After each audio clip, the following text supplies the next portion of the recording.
oh my. Take the trials that you've been through, and all the times life made you blue.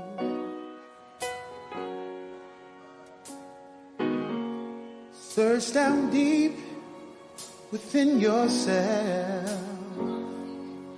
Oh, make it medicine for someone else, someone else. Share the joys you wish you know.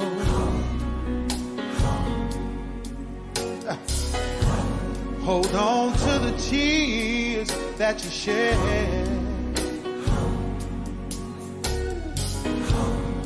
Bottle them with care as though for yourself. Oh, make it medicine for someone else, someone else. You gotta go on, and it's hard, I know. Sometimes the way you see it grow, it's for you not to take it personal, 'cause it's not about yourself. Yes, it's hard to face when you suffer for someone else. Share the battles, good and bad. The hardest trials you've ever had.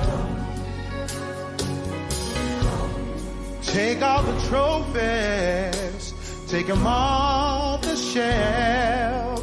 Oh, make it medicine for someone else, someone else.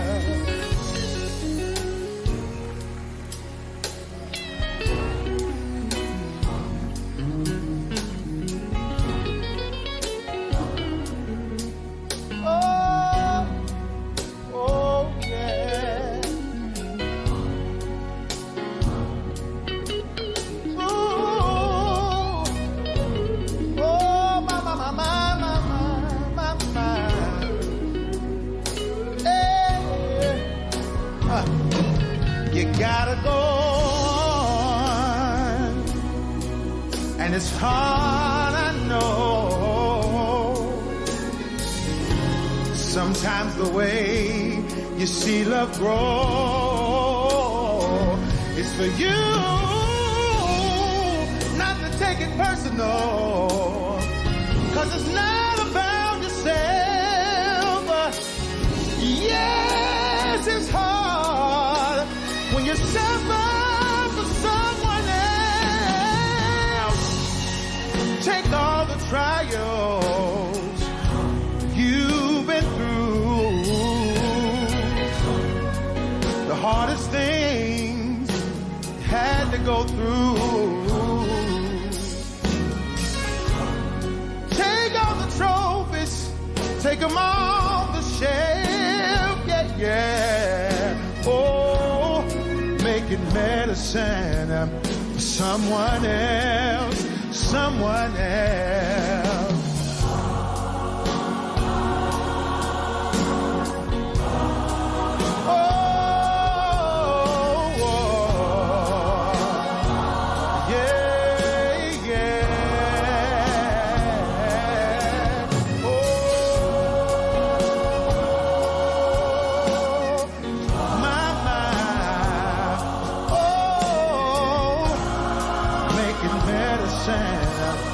Someone else, someone else.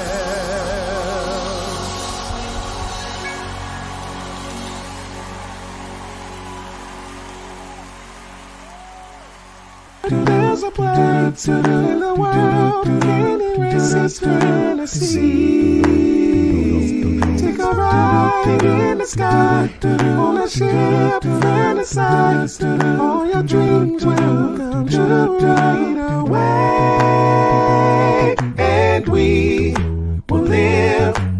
together until the 12th of never.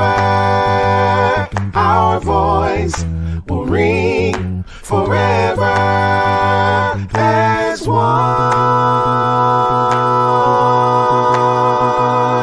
You will find other kind that have been in search of you. Many lives has brought us to recognize it's your life now and with you. And as you stay for the play, fantasy has in store for you. A glowing light will see you through. It's your day, shining day, all your dreams come true.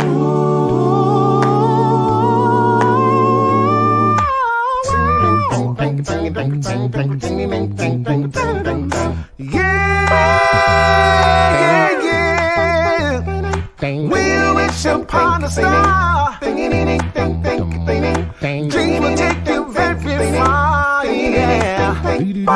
We'll wish upon a dream. Life ain't always what it seems. Oh yeah. Once you see your light so clear.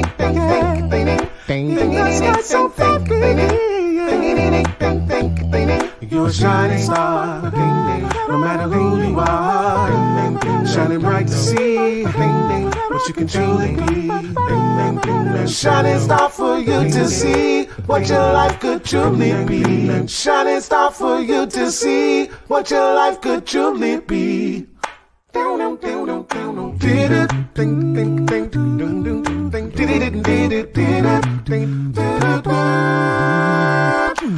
you feel down and out, sing a song. Yeah. You need a time to shout. Sing a song. Sing a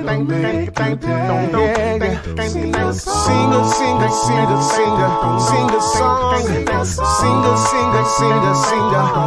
song. Sing a song. If you sing a song a day, it will make a better way. Yeah.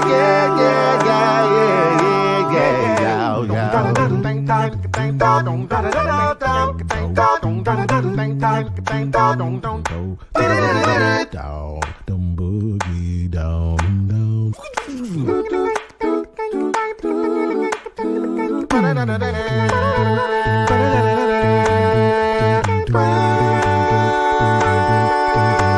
Do you remember the 21st night of September? Love was changing the minds of pretenders while chasing the clouds away. Yeah. Our hearts were ringing in the key that our souls were singing as we danced in the night. Remember the true love we shared today.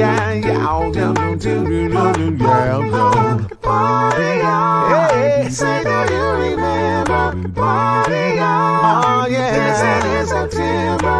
Party on. Never was a cloudy day. It was a party on. Say, do you remember? Party on. Dancing in September. Party on. Never was a cloudy day.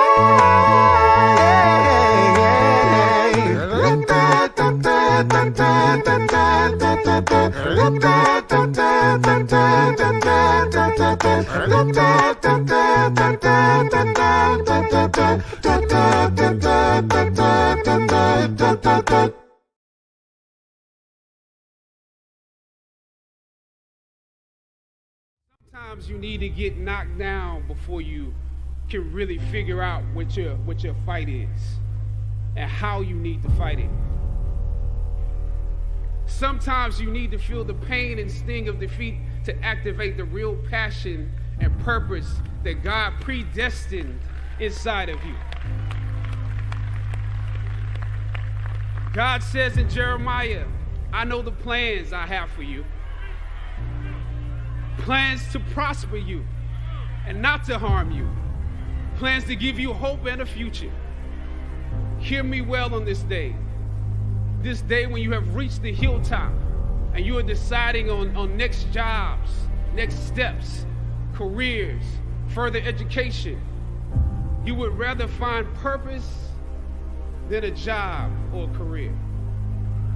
Purpose crosses disciplines.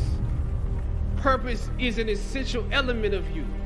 It is the reason you are on the planet at this particular time in history. Your very existence is wrapped up in the things you are here to fulfill. Whatever you choose for a career path, remember the struggles along the way are only meant to shape you for your purpose.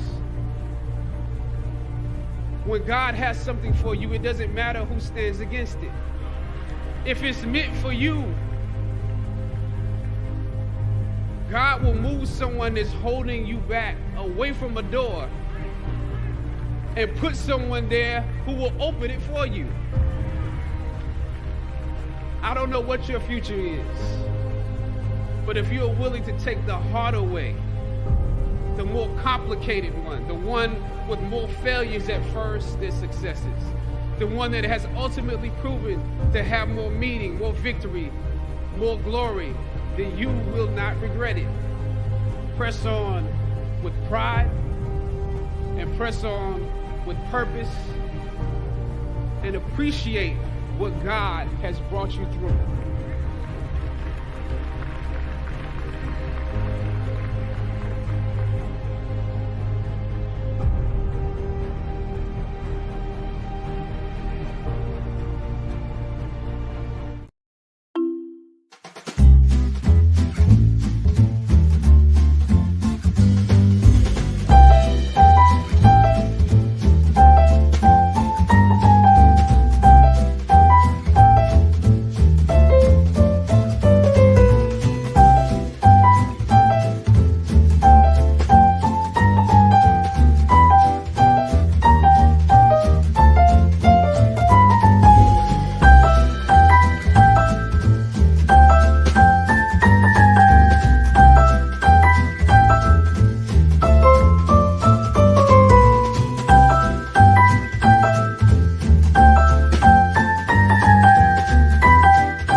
BetOnline remains your #1 source for all your sports betting this season.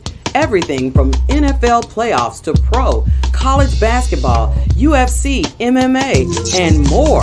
You'll always find the latest odds, team matchup info, player news, and game trends at BetOnline. With live betting options, free contests, and live scores for almost any sport or game imaginable. BetOnline is truly the fastest and easiest way to bet all your favorite leagues and events. Head to the website today or use your mobile device to join and receive your 50% welcome bonus with your first deposit. Make sure to use that promo code BELIEVE, BLEAV, to receive your rewards. BetOnline.ag, where the game starts. Tell them the noise make exception.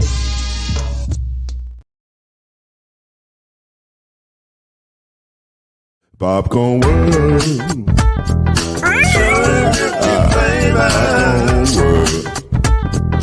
Popcorn World. Yeah.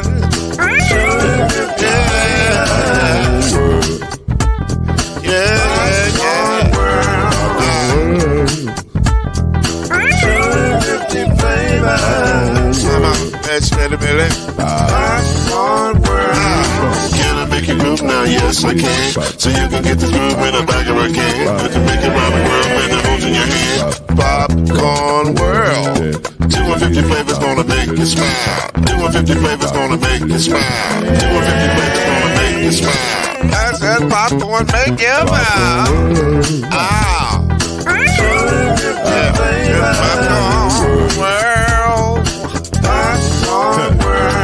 Popcorn World. Popcorn World. Popcorn World. Popcorn World. The Popcorn World.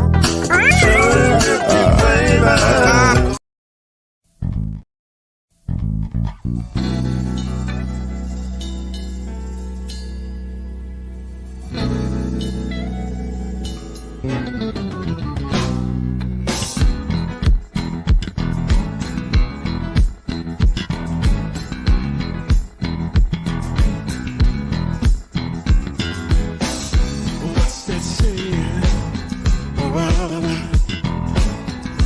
Breaking down the rumor and smelling out. Speaking for the people who must go around. Taking truth to power. The whisper and the shout. We're talking noise. Oh yeah. Talking noise. Hey yeah. Say it again. Say we're talking noise. Yeah. Talking noise. Really don't have to fool around. Remember, noise keeps us lined up. When truth divine, the sound that you hear is the sound of success. We're talking noise. Oh yeah, talking noise. Yeah, picking up vocals and we're talking noise. Yeah, yeah. Talking noise. Say it again. We're talking noise. Welcome to Talkin NOIZ, the daily podcast that brings you up to speed and keeps you informed about real issues affecting real people. With your host, Mr. Talkin NOIZ himself, Lloyd Spence. His beautiful wife, Mrs. Noise, Kenyatta Spence. The ever-informed Brother Noise, Alan Brown.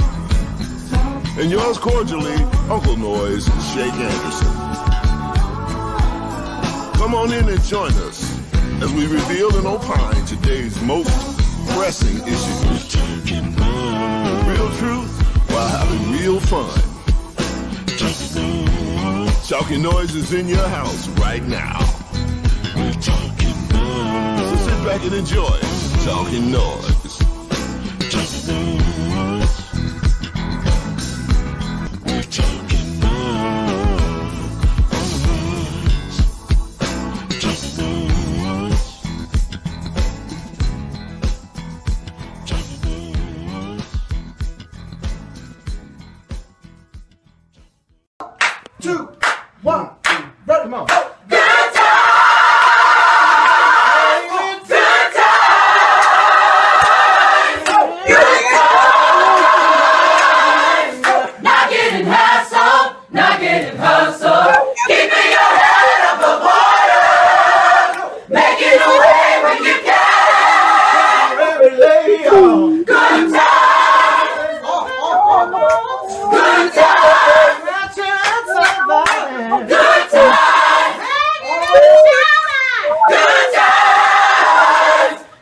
We lucky we got 'em.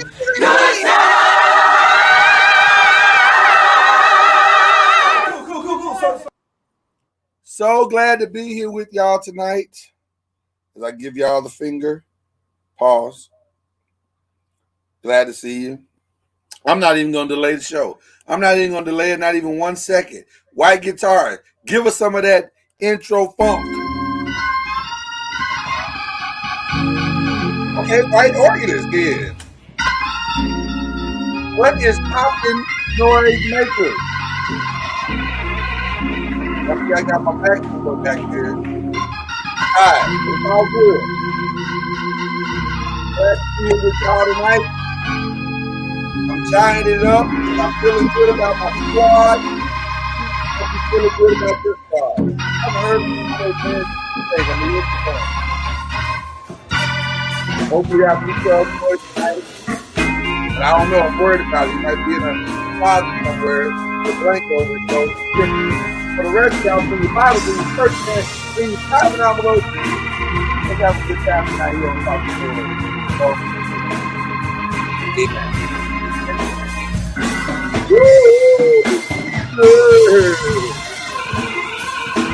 Thank you, White. I thought White was talking something tonight. It's all good, though. It's all good. All right. Mama Noise, how you feeling? I'm well. Yeah, she is. I'm well. I like well. I like it when you're well. I do too. I was trying to hide all this behind me, but then when I saw the long shot, I was like, uh-oh. I didn't set it up right. But then I'm comfort over everything. I'm COE, comfort over everything. I agree. I'm here. So there it is. Glad to see you, Mama Noise, looking wonderful. Shout out to Luke Cage. I see you with your Luke Cage shirt on. So Luke Cage. You know. You want Luke Cage. What do you mean you want Luke Cage? What do you mean by that? Trying to replace me? Oh gosh. No, you ain't never seen my pictures of you in your orange hoodie saying that you my Luke Cage.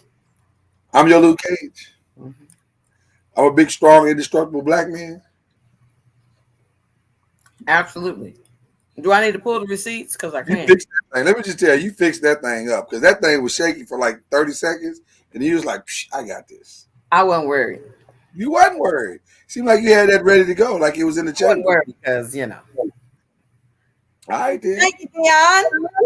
Who's that out there? The King. What up, King? What up, King? Why you don't like my shirt, though? Because you're a Cowboy fan. That's what it is. Cowboy fans, hey, they've been MIA these last couple of days. Oh, gosh. Even Jerry Jones in Texas canceled his radio show today. He didn't even want to do the show. He's like, I don't want to talk to y'all niggas. He didn't say niggas, but he thought it. Like he was thinking it probably. Jerry Jones, the media was like, Jerry Jones, where you at? We want to talk to you about what happened. We want to see how you feel about it. And Jerry Jones was like, Dion put on his page that APB was like, don't come over here with that. There was a lot of Cowboy fans that was like that. They was really in their feelings. They was like, yeah, I said, don't come with the smoke, or else I'm gonna have to unfriend you. Mama Noise. Cowboy fans had big, I wish your mother would energy. Like they was really, tight. I was like, y'all need to settle down. It's just, but see, that's what happened when you see. I feel like the Cowboy fans are in an abusive relationship because every year their husband, Jerry Jones, keeps promising them they're going to do better. I'm going to do better. It's going to be better this time. It's all going to be better than it ever has been before. We're not bashing them. What? We're not going to bash him. I'm not bashing him. I'm just saying he's making promises that he can't deliver on. And it's bad. You don't want nobody in the chat trying to come for the Giants. Oh, they can't go for the Giants. We had a phenomenal year. We weren't even supposed to be in the playoffs.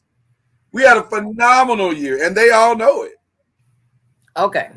So there's really not a whole lot they can say. They might try to say, well, we beat y'all twice. Okay, but we both still ended up playing on the same weekend, and we both left on the same weekend. So that don't mean nothing.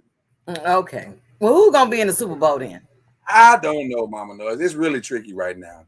It's really up in the air. Yeah, on the 5. Well, you know what? I'm not even gonna tell y'all because on the 5, if you didn't see it last night, we slipped in a live one on y'all tomorrow, and we're gonna slip in a replay of our live broadcast on y'all on Wednesday. So come check us out tomorrow. Oh, that's the wrong flyer. There it is. Come check us out tomorrow. We'll be live, but it'll be a replay of live, and you'll see what my predictions are for the Super Bowl. Okay. There you go. But I digress, Mama Noise. We ain't gonna spend all day. Is it that many people that's running for the Super Bowl? Mama Noise, you are really not. I thought you was a football fan. I am, but I hadn't been. You don't know what's going on. Out of pocket. See what I did there? Oh my goodness. There are 4 teams left, Mama Noise. There are 4 teams left. Kansas City Chiefs, the Cincinnati Bengals, the Philadelphia Eagles, and of course the San Francisco 49ers. I love the Chiefs. Okay, so you rooting for the Chiefs, huh? You know what? I haven't been watching, but ever since that young man came in on the scene, I have been a Patrick Mahomes fan. Okay. All right. Well, we'll see what goes down over the next few days or whatever. But I need to keep it in my prayers. Yeah, he got the sprained ankle right now, so he ain't feeling the best. But we've combined, in case you missed it Monday, with Talk That Tuesday. So we got a lot of, in case you missed it Monday stories, but we got a couple of Talk That Tuesday questions as well, or a Talk That Tuesday question that we may change. We're flirting around with it. But anyway, we got a good show for y'all, so I hope y'all ready to get this thing started. All right. We first want to start by sending our thoughts and prayers all across the country, man. This has been a wild few days from Monterey Park, the shooting that took place in Monterey Park, to the violence that took place in Moon Bay in California. It's just been crazy, man. I mean, every time you see these shootings go down, every time you see this gun violence go down, it just, I just wonder how much longer the people who say there is no gun problems in our country, the people that say that we don't need stricter gun laws in our country, what are you standing on? Like, the proof is in the pudding. Mass shootings are no longer isolated anymore. They're no longer random things that take place. They are becoming the norm. And it's like almost at this point, it's like monthly, almost weekly, that we get some level of a mass shooting. And this has got to stop, man. We got to figure out a way to stop the foolishness, to stop the violence. So we send all of our prayers to Half Moon Bay in San Francisco, which is like 30 miles outside of San Francisco. We send our thoughts and prayers. I heard Governor Newsom is going to, if he's not already there, he's speaking about it right now, talking about we need to send our thoughts and prayers there. Then I heard there was like a shootout in Oakland at a gas station. One person was killed and 8 people were wounded or something like that. Mr. Noise, I don't know any of these things that have happened. Oh, I've been in the loop. I've been kind of in the loop. I mean, so full disclosure, Mr. Noise hadn't felt the greatest today. Sinuses was kind of messing with me, y'all, and so I kind of took a rare day off. Really? So, I feel better. I feel a lot better to be able to bring y'all what's going on. Now the Asians are involved. When was the Asians involved? There was, remember, it was Chinese New Year. Oh, that's right. Yeah. And that's those things you were talking about. One of those events or tragedies that you were talking about involved a celebration of the Chinese. Was that the one in Monterey Park? I'll be honest with you. I'm in the loop a little bit, but I haven't had a chance to dive into any of the stories like in depth like I normally do. And I'll be honest with you also, I'm kind of trying to protect my stuff a little bit because we got a lot going on behind the scenes. And I have to protect my mentals right now. It's not that I don't appreciate what's taking place or I'm not sympathetic or empathetic to what's going down, but I just, sometimes you got to just kind of watch your own mentals and not dive into the news like that. So, but yeah, it's a lot going on, y'all. Just keep that in your prayers, all of it in your prayers. It's wild out here in these streets. And we just on a swivel. Yeah, keep your head on a swivel, real talk. All right, let's jump into some weird, fun, and interesting stories that we have for you guys today. I got one more shout out I gotta give. We're gonna start here, Mama Noise. Wow, there were 2 shooters involved in the Asian Cup. Wow, see, that's wild, man. Well, that's what I'm saying. This is during the it. celebration of having had the new, Chinese New Year. Right. All right. So the one story I wanted to start with today is near and dear to my heart.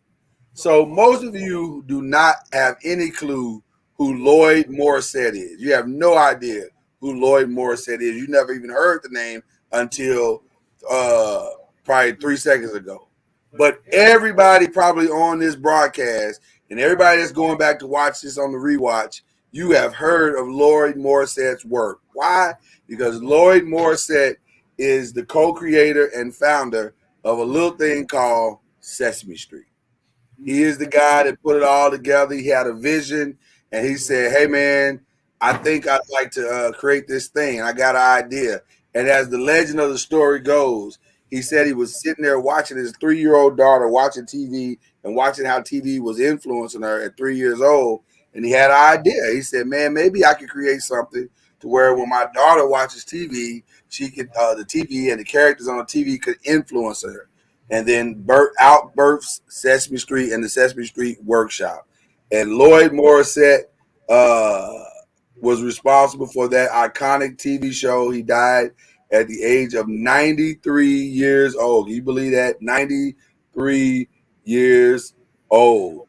And what a legacy. What a legacy. I mean, do you realize how many people on Earth have been influenced by Lloyd Morissette? Like, that's legacy right there. Mm-hmm. He co-founded the nonprofit of the Children's Television Workshop. Remember that used to come on at the beginning? Sesame Street is funded by the Children's Television Workshop, you know, so which is now known as the Sesame Workshop. Mm-hmm.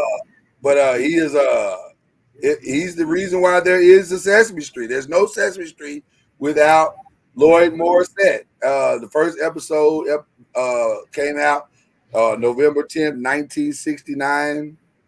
And it was huge. It you know, that's where we got the Muppets, some of the Muppet characters.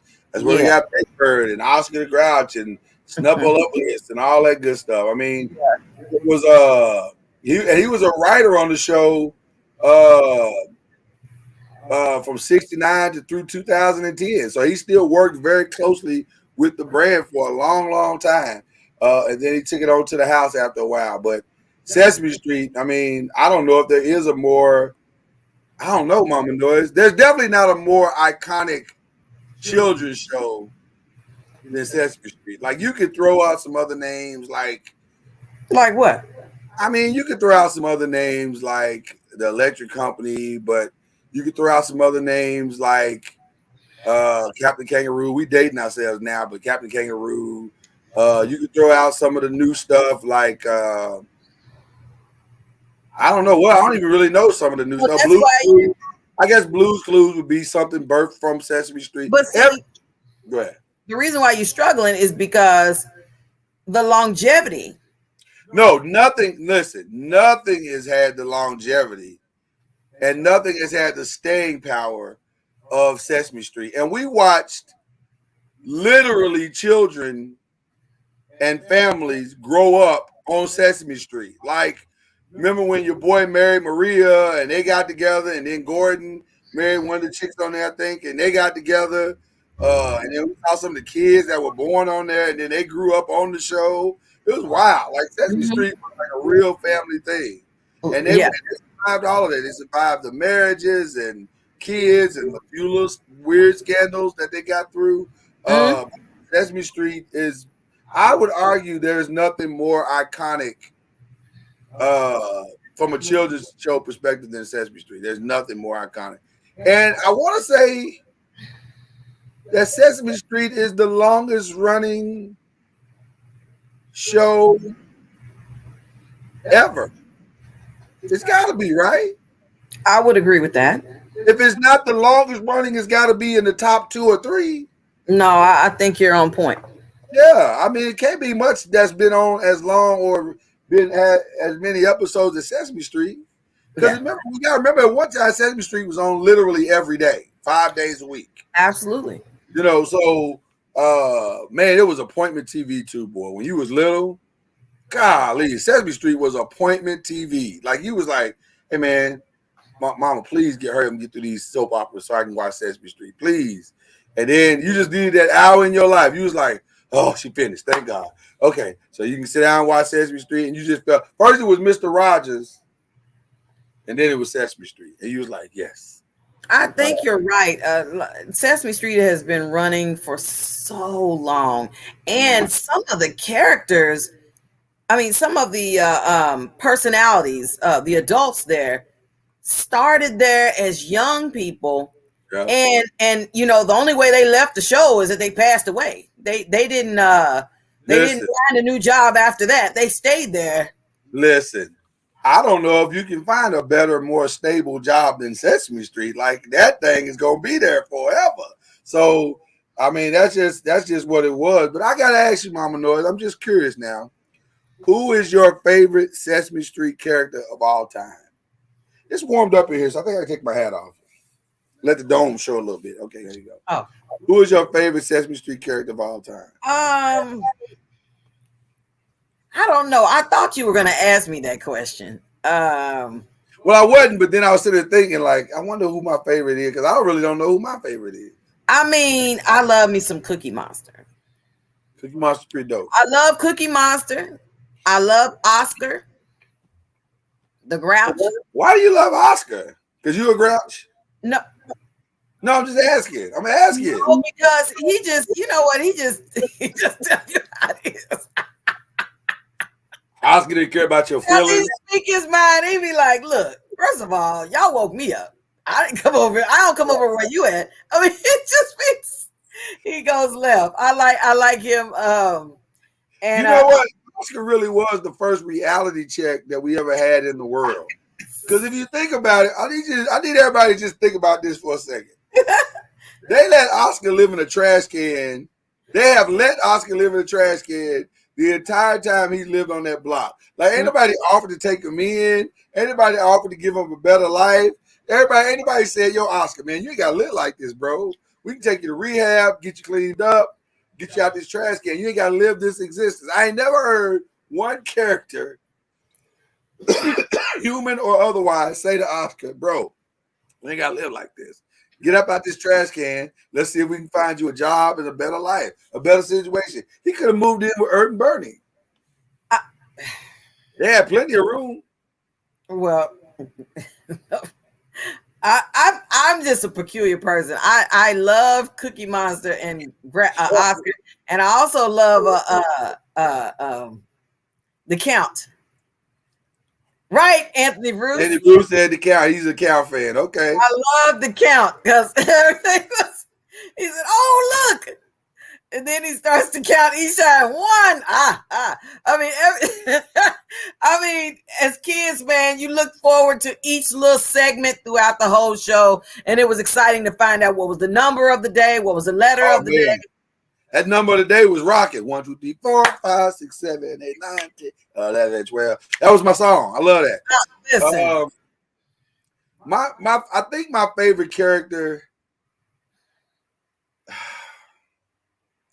So until society ruined it for me, I used to love to see the interaction between Ert and Bernie. Bert and Ernie. I said Ert and Bernie. I don't know why you said Ert. Like, why you keep saying Ert? I don't know. Bernie and what is it? Bert and Ernie. Bert and Ernie. I couldn't think of what it is. Bert and Ernie. I used to like the interaction between them till society ruined it for me. Because I never, as a kid, I just saw them as roommates. And I'm not letting them take that from me. I thought they were brothers or something. I didn't know what they was. And they still are. But then after a while, I was like, they didn't have no real. Nope. So it just got weird after a while. Don't let them take it from you, Mr. Noise. I don't know. So I always thought they were cool until they ruined society ruined it for me. I don't know. I'm not sure what I thought the rest of them were. Like I don't know. But anyway, I listen, Sesame Street and I think I liked Big Bird too, but I'm a Kermit dude too. Like I love Kermit. Like I got excited as a kid when Kermit hit the screen because I was like, oh, it's about to be on. Because Kermit used to he was just so smooth with it. and then he sing his little songs. He'd be like, "Okay, Kermit, you got the vocals. I see you, bro." So you know, I like Kermit. I was a big Kermit dude. Kermit is what got me to the Muppets too, so I'm always gonna be grateful for that. Cause I don't know, did you as a kid, were you a Sesame Street guy? Like we're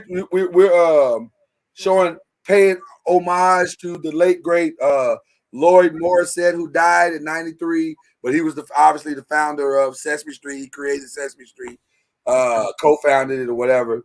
So we're trying to see who was your favorite Sesame Street character. He died in '93. No, man. The guy, he died at the age of 93. He just died like a day or so. Yeah. Oh, okay. Yeah, right. Yeah. Right. He lived a long time. Lived a long time. I just found out today that he stopped working for Sesame Street in 2010. So he worked all that whole time. So he was kicking it. So, you know. I don't know if I had a favorite character. I was a Sesame Street fan. I liked them all, but I really liked that adult woman that was on there, sitting on the steps with him, the fine one. You talking about the light skin one? The light skin, yeah. I knew he was talking about the light skin. What was it? Maria. There you go. Let me just say this, Mama Noise. Now he ain't lying, because I'm gonna tell you something. This is when I knew it was time to leave Sesame Street alone. Because right around 7 or 8, I started noticing some things about some of the female characters, and I was like, hey, wait a minute. Maria kind of fine. That's real talk. That's when you knew it was time to let it go. Mama knows you always think it's me. No, he's on point with that one. That's because you skipped right over the character and went straight to some chick. No, let me answer Tara real quick. I like them all. Snuffleupagus. I like them all. I was a Sesame Street fan.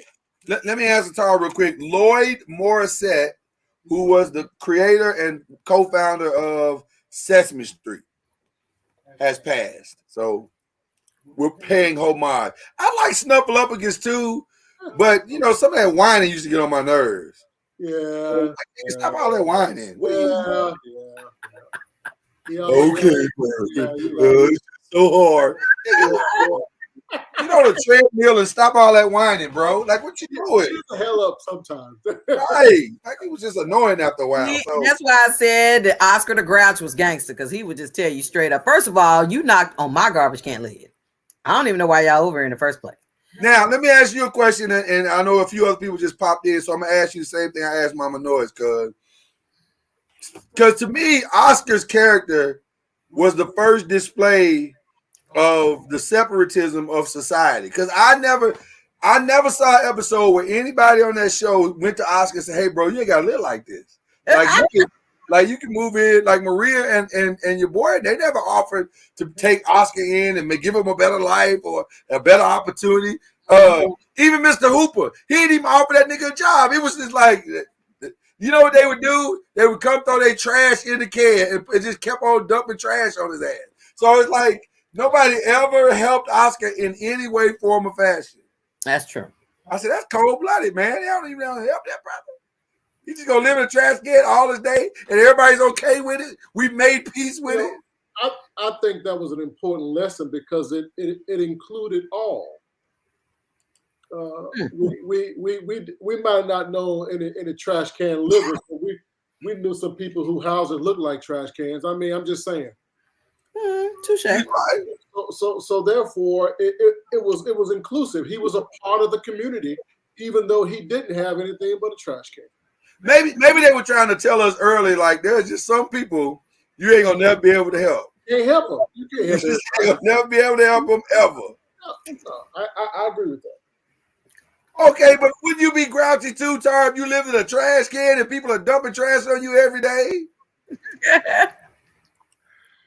I'd be grouchy too. They ain't even trying to buy him a better trash can. Like they was like, this is what you got, bro. You stuck. Like this is your life right here. Yes. They could at least upgrade this trash can or something. I don't know, but shout out to the Lord Moore. They could have upgraded this trash can. Get one of them new plastic ones that roll. Oh You know my! what I'm saying? They didn't have the plastic ones back then. It was the hard ones. It was. Yeah. Them. Ooh. Okay, who's that little fix-it dude that used to always try to fix stuff that moved in later in the community? The little Asian dude. What, a fix-it dude? It was a fix-it dude in there. Like he moved next door to Hooper's grocery store. I think so.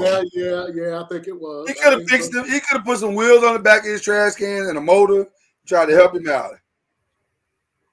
I don't remember. See, Ty, you saying you remember him trying to. I don't remember them trying to help him. I don't remember them. To me, they was always right though, Mr. Noise. I think they had tried to help him once before. He was like, "Look, this is my home." He will tell you in a New York minute that is his home. Don't come down here. He was like, "I didn't come over your house. Don't come over my house," making all that. And it appeared that the home was a mansion because it was deep down off. Right. It was deep. It wasn't no little place. Right. It was 2 stories. It was 2 stories. Yeah. He would go down there and get shit. He would be like, "Hold on, I'll be back. I'll grab it for you." Right. Right. It was like a tunnel. I mean, you went down in there, but it's like he underground. He had a one of them serious. Maybe he had a better life than I'm thinking he had. It's been a little while since I remember Sesame Street. Now, you understand, Elmo? I gotta be honest with you. That's a different life. I don't remember Elmo like that. What? I was long gone from Sesame Street by the time Elmo got there. Oh no, I love me some Elmo. See, I was gone. I stopped watching by then. When did Elmo come? Elmo came out in the 90s. Well, late 80s, 90s. Listen, he wasn't a central character when he first came out. And then all of a sudden he just blew up. It was like, as a parent, when Tickle Me Elmo came out at Christmas time, I mean, folks was ready to fight you over getting one of those in time for Christmas. I mean, so Elmo was and continues to be one of the icons of Sesame Street that still continues to be. Mama Noise, I gotta ask you a question. And the noise makes I gotta ask y'all. Do you think Sesame Street contributed to your overall intelligence? Because I'll argue that Sesame Street low-key kind of put me up on some game, like with letters and numbers and some concepts that were a little, it kind of helped a little bit. I ain't saying it was like a huge teaching factor, but it did kind of reinforce some lessons, though, preschool lessons.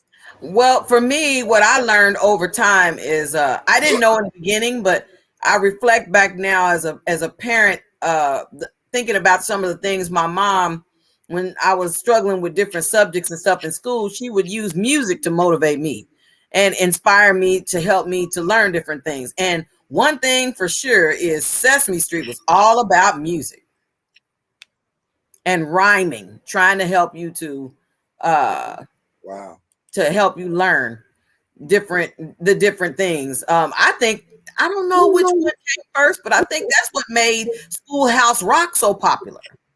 Oh, you didn't twist subjects, but okay. Well, I'm saying because of the music. You're correct. No, I'm not saying you're not correct. I'm just saying you switched subjects. That's what you did. I'm just saying Schoolhouse Rock couldn't have been as popular if it wasn't for Sesame Street. That's all I'm saying. Oh, now you said something just then. You might be right about that, Mama Noise. You might be right about that, because you know what? Sesame Street came first, and then Schoolhouse Rock. I never thought about that before. Now you went to the well on that one, because Schoolhouse Rock probably is the counter programming to Sesame Street. I think they set it up. Yeah. I'm gonna have to go check. I ain't got Al here to dig a little deeper. Elmo came out in 1980. Yeah, but he wasn't popular in 80. Like he wasn't real popular. He didn't become popular till late 80s, early 90s. Like that Tickle Me Elmo thing, that wasn't a thing for a while. Like Elmo was just I ain't gonna say he was a throwaway character, but he wasn't on the top tier. Because remember, before there was Tickle Me Elmo, there was Big Bird, the talking Big Bird. Yep. So that had a little run there too. So Elmo came later, and then it was like now I'll say this. Once Elmo truly got his moment in the sun, he dominated for a minute. Like he was the man for a minute. So wow, look, when I look this up, it says that Sesame Street came out in 1969. right. So you're right. I also looked to discover that The whole Schoolhouse thing when I gave the first day of the episode, didn't you? huh? You missed that whole thing when I gave the first day of the episode, didn't you? Which one do, Mama? Which one do? I was Schoolhouse trying Rock to express Just say it, Mama. No, don't worry about him. Just say it. is in 1973 is when Schoolhouse Rock came out. So it's exactly it was exactly right. Sesame Street did set up Schoolhouse Rock was that early? Oh yeah. Oh yeah. Yeah, 73. Yeah. I don't know why I seemed like it was later. Like I thought it was like more like 78. I remember. Wow. It was only a couple of years after Sesame Street came out. Wow. Well, now I would say this though. People ain't gonna like it, but it's the truth. Schoolhouse Rock had the better songs. Listen, ain't nobody gonna argue that. Sesame Street was cool, but like some of them songs you didn't really remember. But most of them Schoolhouse Rock songs you remember. Them Schoolhouse Rock songs was fire. They were locked in. They were locked in. They put some work into them Schoolhouse Rock songs. I mean, listen. So many. One of my. I remember we did road trips and stuff with our kids, playing nothing but Schoolhouse Rock. Yeah. And they was like, what? They're learning their multiplication tables. We're talking about politics. And we're going through all this, all because of Schoolhouse Rock. And still, even to this day, when there were times I was in the classroom and kids were struggling on a certain thing, I was like, oh yeah, Schoolhouse Rock has a song for this, in hopes that it would help them, to be more excited about the subject. Yeah. All right. Well, we got a couple of other stories I want to get to before we finish up the day. I got a couple I cannot wait to hear Cuz Noise's perspective on. Well, we can't ignore talking about Zoom. Man, Zoom was the shit. Zoom. Where was Tara talking about Zoom? I missed that. Mm-hmm. Oh, what she say? Mr. Rogers says me. Well, listen, Zoom was fire. I like Zoom, but nothing. But if I'm being honest, I low key like the Electric Company more than I like Sesame Street. That was Morgan Freeman, them, right? Yeah. Morgan Freeman, and guess who else? Rita Moreno. Yeah. Mm-hmm. That's where she started at. She kind of started. Yeah. That's where they made their name at. So I love the Electric Company. The original Electric Company was so good. And they were the perfect complement to each other. Because Sesame Street was kind of low key and real, and the Electric Company was just like pow, pow, pow in your face. So yeah. But I like Mr. Rogers too, even though it was hard to believe a white man was so nice. It was so hard to believe. Like he's the nicest white man ever. He kind of fooled us low key. Like he had us thinking that all white people was gonna be like Mr. Rogers, and we found out. But true. You had to give it up because historically, I just read this article a couple of months ago. Is that Mr. Rogers was the first white man on TV he shared the pool, the foot pool. I mean, it's supposed to be a pool for kids to to splash around in. He shared it with the black dude, and it was on live TV, and that was just something that just was not happening. Right. They weren't ready for having blacks sharing the water with. They were still trying to throw bleach in the water like they did for Dorothy Dandridge, but that's a whole nother story. Noisemakers, if y'all want to keep putting your favorite Schoolhouse Rock song in the chat, you can. Andy Bruce, they unpacked my adjectives. That was nice. I'm just a Bill. That's one of my personal favorites. Listen. So if y'all want to keep putting them in there in the chat, mine personally was Conjunction Junction. Yep. A lot of great things there. But keep putting them in the chat. I wanna bring up a couple of other stories here before we as we move on a little bit. I want to give a shout out actually, because the Oscar nominations went down today. And if wishing and hoping made it so, then we made it so, y'all, because our homie, our girl, a friend of the program, or hopefully soon to be a friend of the program, the great Angela Bassett. It looks like she just might get that makeup Oscar, y'all. Hey. Angela Bassett was nominated today for Best Supporting Actress in her role as Queen Ramonda in Black Panther: Wakanda Forever. So they've already done something that, you know, is blowing people's minds. I don't think there's ever been a person that worked in a Marvel movie that's ever been nominated for an Oscar for anything as far as an actor or actress. Now, they've been nominated for other stuff like Best Picture and some other stuff, but this is the first actor, I think, that's been nominated for a role. So shout out to her. And in a very surprising set of circumstances, one of my favorite actors, Brian Tyree Henry. Most of you know him from being in Atlanta, but he was in a movie called Causeway, and he got nominated for Best Supporting Actor today as well. So shout out to Brian Tyree Henry. Wakanda Forever got a ton of nominations. They got like 4 or 5 today. Did they? Yeah, they did good. Like a lot of them was for technical type stuff. Okay. But they did not get the best. They did not get the best picture nomination, which was a little surprising. But they did get it for a lot of other things. Also, Rihanna got it for that song that you've heard a million times. Lift Me Up. They nominated her for that song, Lift Me Up. But yeah, they got it. Black Panther got it for makeup and hairstyling. They got it for costume design. Ruth Carter, who's already won in that category. Yeah, Ruth Carter's already won in that category, so she got it again. So she got a chance to win it for the second time.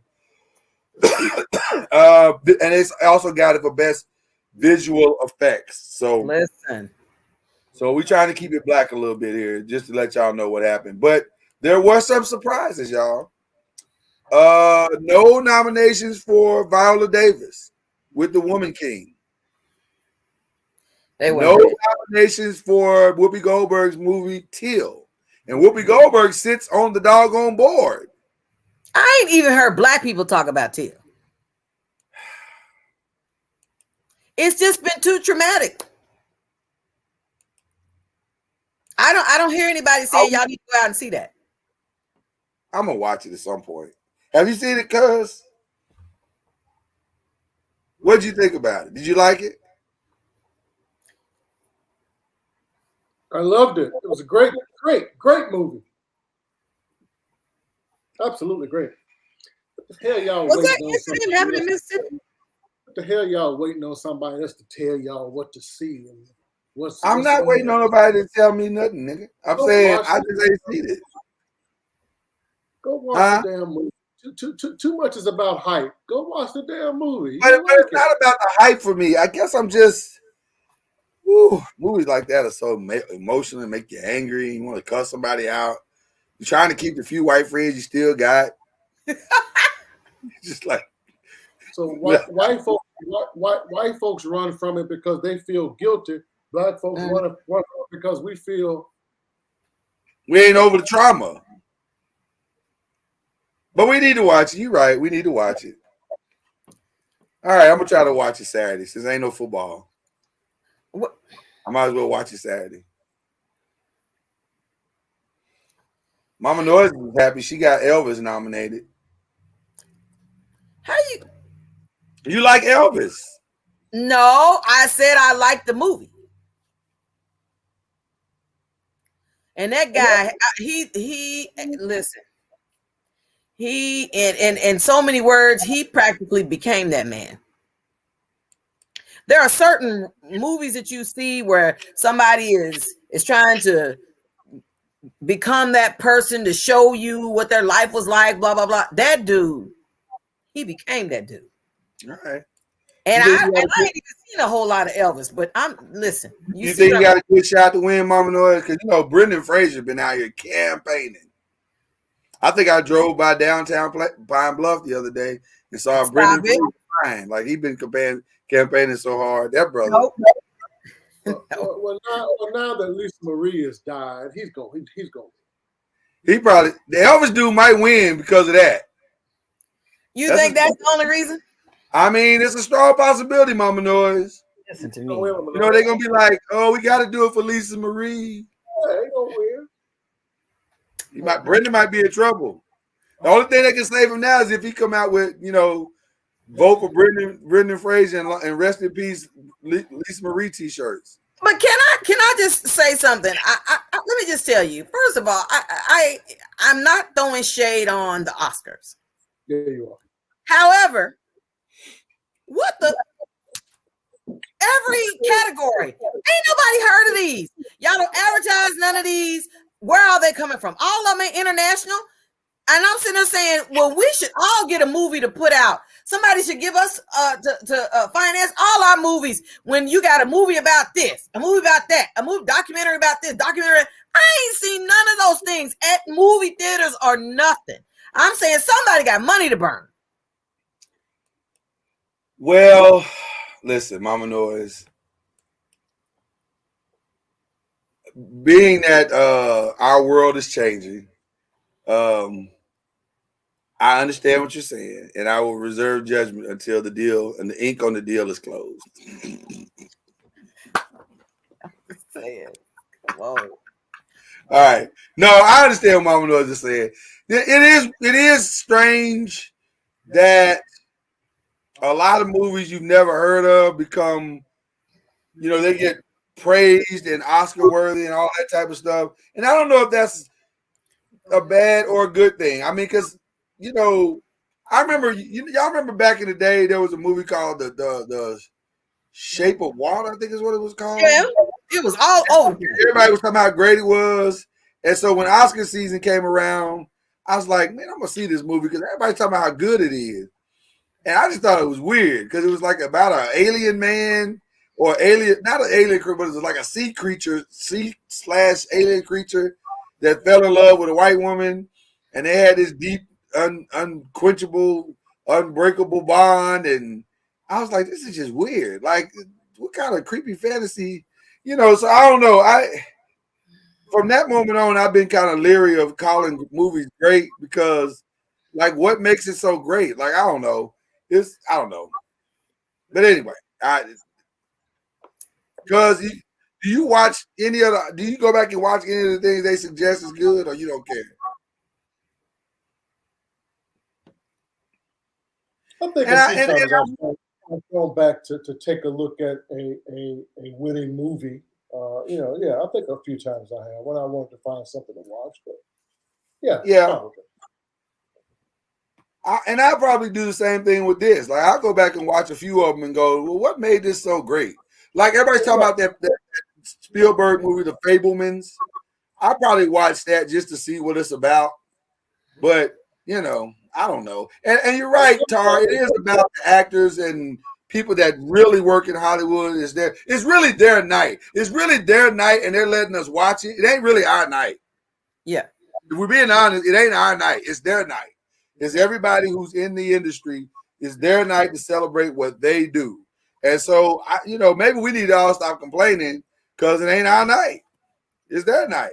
But it would be nice if they would go and look at films outside of the ones, like, there are some black films that I saw this past year that I think deserved to have a moment in the sun.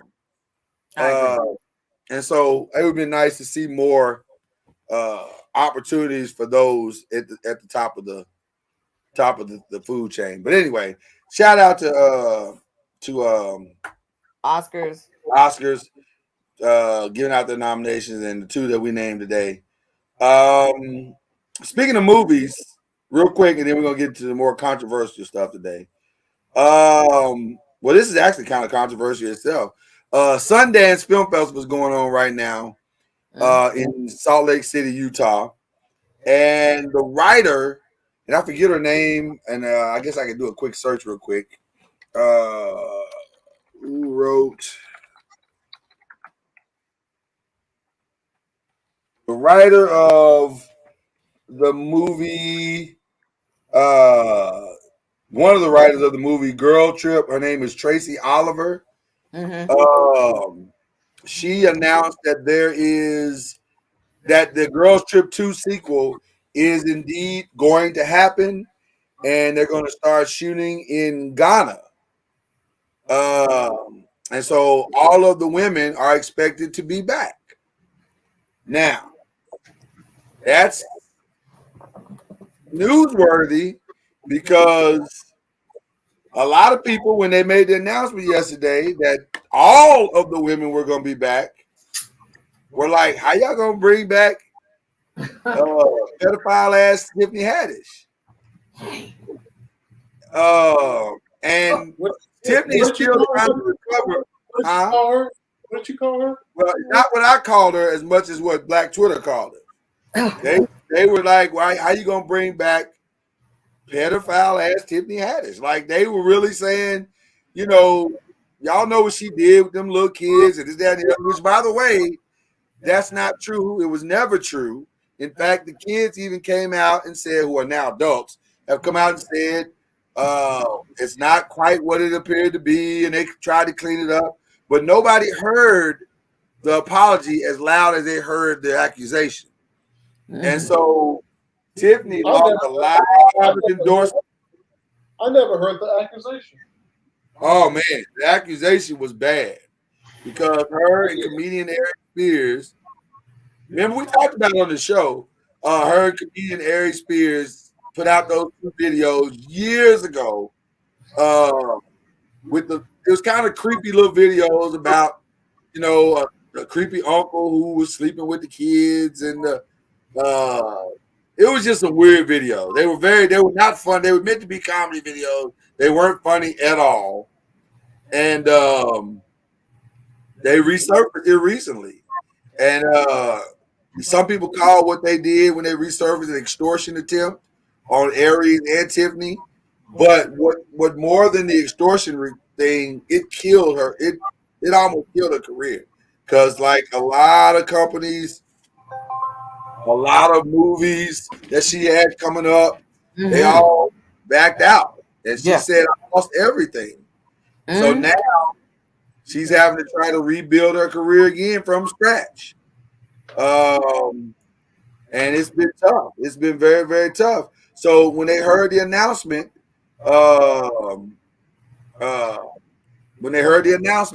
that she was going to be in Girls Trip 2, some people went immediately to Twitter and started saying, "Nah, we don't want to see Tiffany in that." Even though, again, the people who made the accusations have come out and cleared the name of both Tiffany Haddish and Aries Spears, saying it was a big misunderstanding, and you know they gave an apology to the whole thing, but nobody heard the apology. Like the apology is moving around slow, but the accusation. Listen, this is a bunch of bullshit. I don't understand. We don't destroy somebody's life and career off a bunch of rumors and beliefs, and that's why being famous, making it's hard business, man, because you got assholes that are sitting out there that are just waiting for a piece of light, a sign of a crack, so that they can stick their 2 cents in and make shit just. I mean, and with the internet, I mean, I despise it. I despise it because we ought to be about building people up. I mean, if you have proof, if there's evidence, that's a different story. Off rumors, nah. Yeah, listen. Now, let me be clear. This is not a rumor. Yeah, they did the video. Yeah, and it's out there. And video. Give us the whole story. What was in the video? It was a comedy. It was supposed to be a comedy video. And Tiffany was the premise of the video was Tiffany had these 2 kids, and she wanted to leave the kids with the uncle, and the uncle was played by Aries Spears, and he was being the creepy uncle, and the kid was in the bathtub, and he was talking about he was he didn't say that he was gonna do something to the kid, but it just the video looked bad. Like it looked really, really, really, really bad. And but they also tried to say in the lawsuit that Aries and Tiffany they alluded to the fact that they did something to him, and then only to come to find out that the lawsuit had been dismissed with prejudice. The female plaintiff requested that, and they never gave out the person's name, which is also bad to me because I feel like if you put my shit out there, we need to know your name too, because you're gonna destroy my life, but you get to be known as Jane Doe. So Jane Doe issued a statement and saying, my family and I have known Tiffany for many years, and we now know that she would never harm me or my brother or help anyone else do anything that could harm us. Well, y'all knew that before y'all put the lawsuit out. And that's what they were trying to say. They were saying in the beginning, they were saying she was trying to tell people it was a shakedown because when her career first started or whatever, they had already filed a lawsuit. And then I guess it was what's it called when you can't say nothing, like a gag order or whatever was on the lawsuit. But then the kids that were involved in the video became of age and decided to file a second lawsuit. And that's the one that gaslit the whole situation. But the problem though, the problem really is though, from the beginning, it's a bad video. It's a terrible looking video. One of the clips, the video is 2 clips. One of the clips was literally called Through a Pedophile's Eyes. Oh, so it's just bad. It was just bad. And it was bad. And there was nothing good about it. It wasn't funny. It just was bad. And then the other one was called Watch Who You Leave Your Kids With. And so it was just bad. So they should have never done the videos in the first place. And the internet lives forever. So, right. I agree. It was bad. Yeah, it was just bad. But I agree with you that it wasn't, even though the videos themselves are bad and it was a bad look, it was a bad joke. It should not have ended a person's career or attempted to end a person's career. Wasn't she raised in foster care? She was. Yep. She was. She absolutely was. So, I don't know. It was a bad video. I'll have to send you the link later so you can see for yourself. Well, it's nothing salacious. It's just way too much suggestive. I don't care at all. Say it with your whole chest then, cuz. I don't care at all. Okay. All right. Well, and that's the attitude that the people had that was saying that if they're gonna do Girls Trip 2, then she can't be in. Well, no, the people said they care, but people always want to care about stuff after the fact. Well, they're like, we want them. They already had the person they want to take up play. But my thing is, if we care so much, why don't we care about the truth? And the truth is now out, and the kids have said it's not true. So why are we still trying to take this woman's career? Because we don't understand that. We don't care about people. We care about our own notoriety. We want to get noticed. Mm-hmm. I hope Tiffany can rebound from this because this was a blow. Her star was skyrocketing. Man, oh my gosh, they ripped her out the sky so fast. Listen, that's awful. So anyway, there's that. I have to ask cuz this one though. This story dominated the weekend and it's still kind of dominating these last couple of days. This scandal of Bethune-Cookman. For those who don't know or you hadn't heard, Bethune-Cookman was set to hire Ed Reed Hall of Famer Ed Reed as their next head football coach. And everything was going well for a second. And then Ed got to campus and started looking around and seeing how bad things were. And he went to the interwebs and let it be known that this is some wild ish down here. And allegedly the administration didn't like that. They felt offended, or they felt like he was trying to embarrass them or out them in some way. And so they chose not to ratify. The new interim president chose not to, and the board chose not to ratify his contract, which means he wouldn't be hired. We sent him back to the internet to say, because they tried to initially say that Ed withdrew his name, and that wasn't true.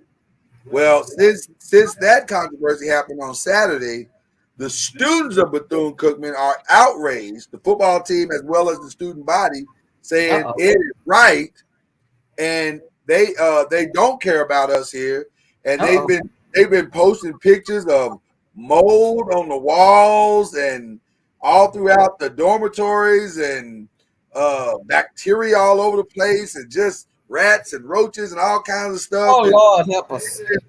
They've been really out in the university to the point where the president had to come out and say something today and say, well, it ain't like that. It's, we're trying to make the improvements. Like, bro, we mean it ain't like that. They literally, he said, and I watched some of the Roland Martin interview. He said, well, y'all not seeing the whole building. Nigga, we ain't got to see the whole building. We saw the part of the building where the rats and roaches and the mold were. He said, well, that's on campus. He said, that's not really mold. That's something else. That's like, bruh. Like, so anyway, it's a mess. But I wanted to get everybody's thoughts on the whole thing. Cuz, Mama Noise, what y'all think about all this? Facts, Tara. Facts. Oh yeah, they're very much more sick that Ed outed them than they are about any of the conditions that he said some of these buildings ain't got nothing but garbage in them. I mean, the kid, they even did a protest through the campus the other day, and he had the audacity to say, I'm so proud of our students who protested in such a peaceful manner. And therein lies the problem. Stop protesting in a peaceful manner. Maybe y'all need to go sit in and tear some shit up. Like, maybe we need to hold your check. I'm just saying. I mean, Anthony Bruce said rats and roaches build character. That is not true at all. Negative. He ain't lying. How do rats and roaches build character? I like to hear this one, cuz. Listen, I just go ahead. For many of people, the fact that they had rats and roaches, that pushed them to say, you know what, I will never have a rat or a roach in my house. And it's a driving force for some people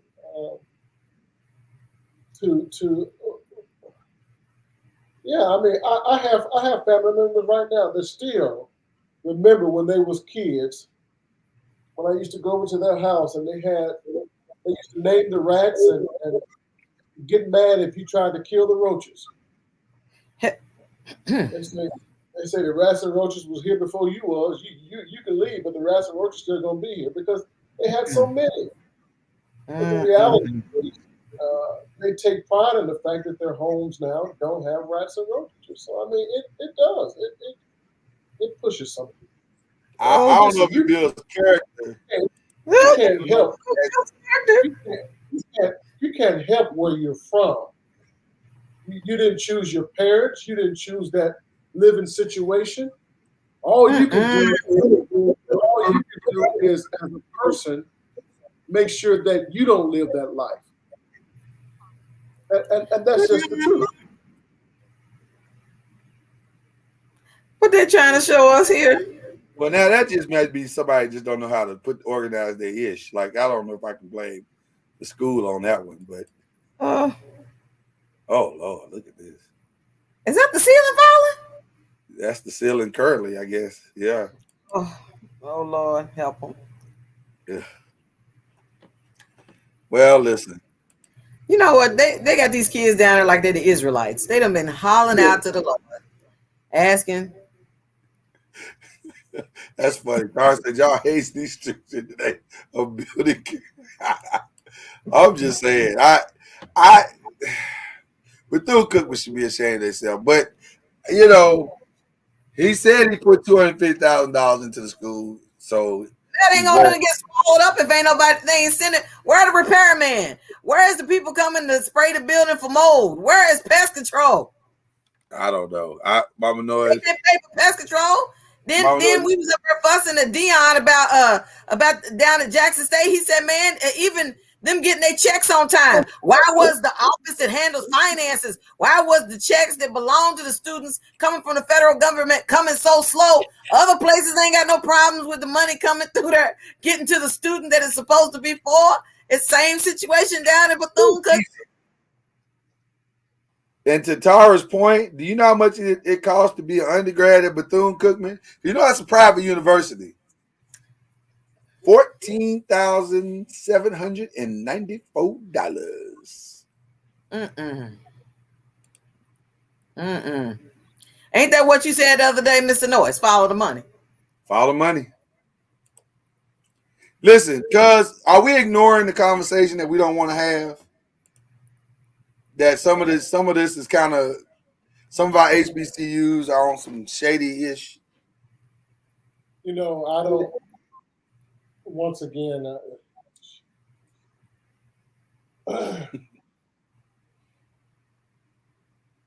we find it real easy to put our mouths on people and situations. We haven't contributed a damn dime. We got to be careful. We want our HBCUs to improve.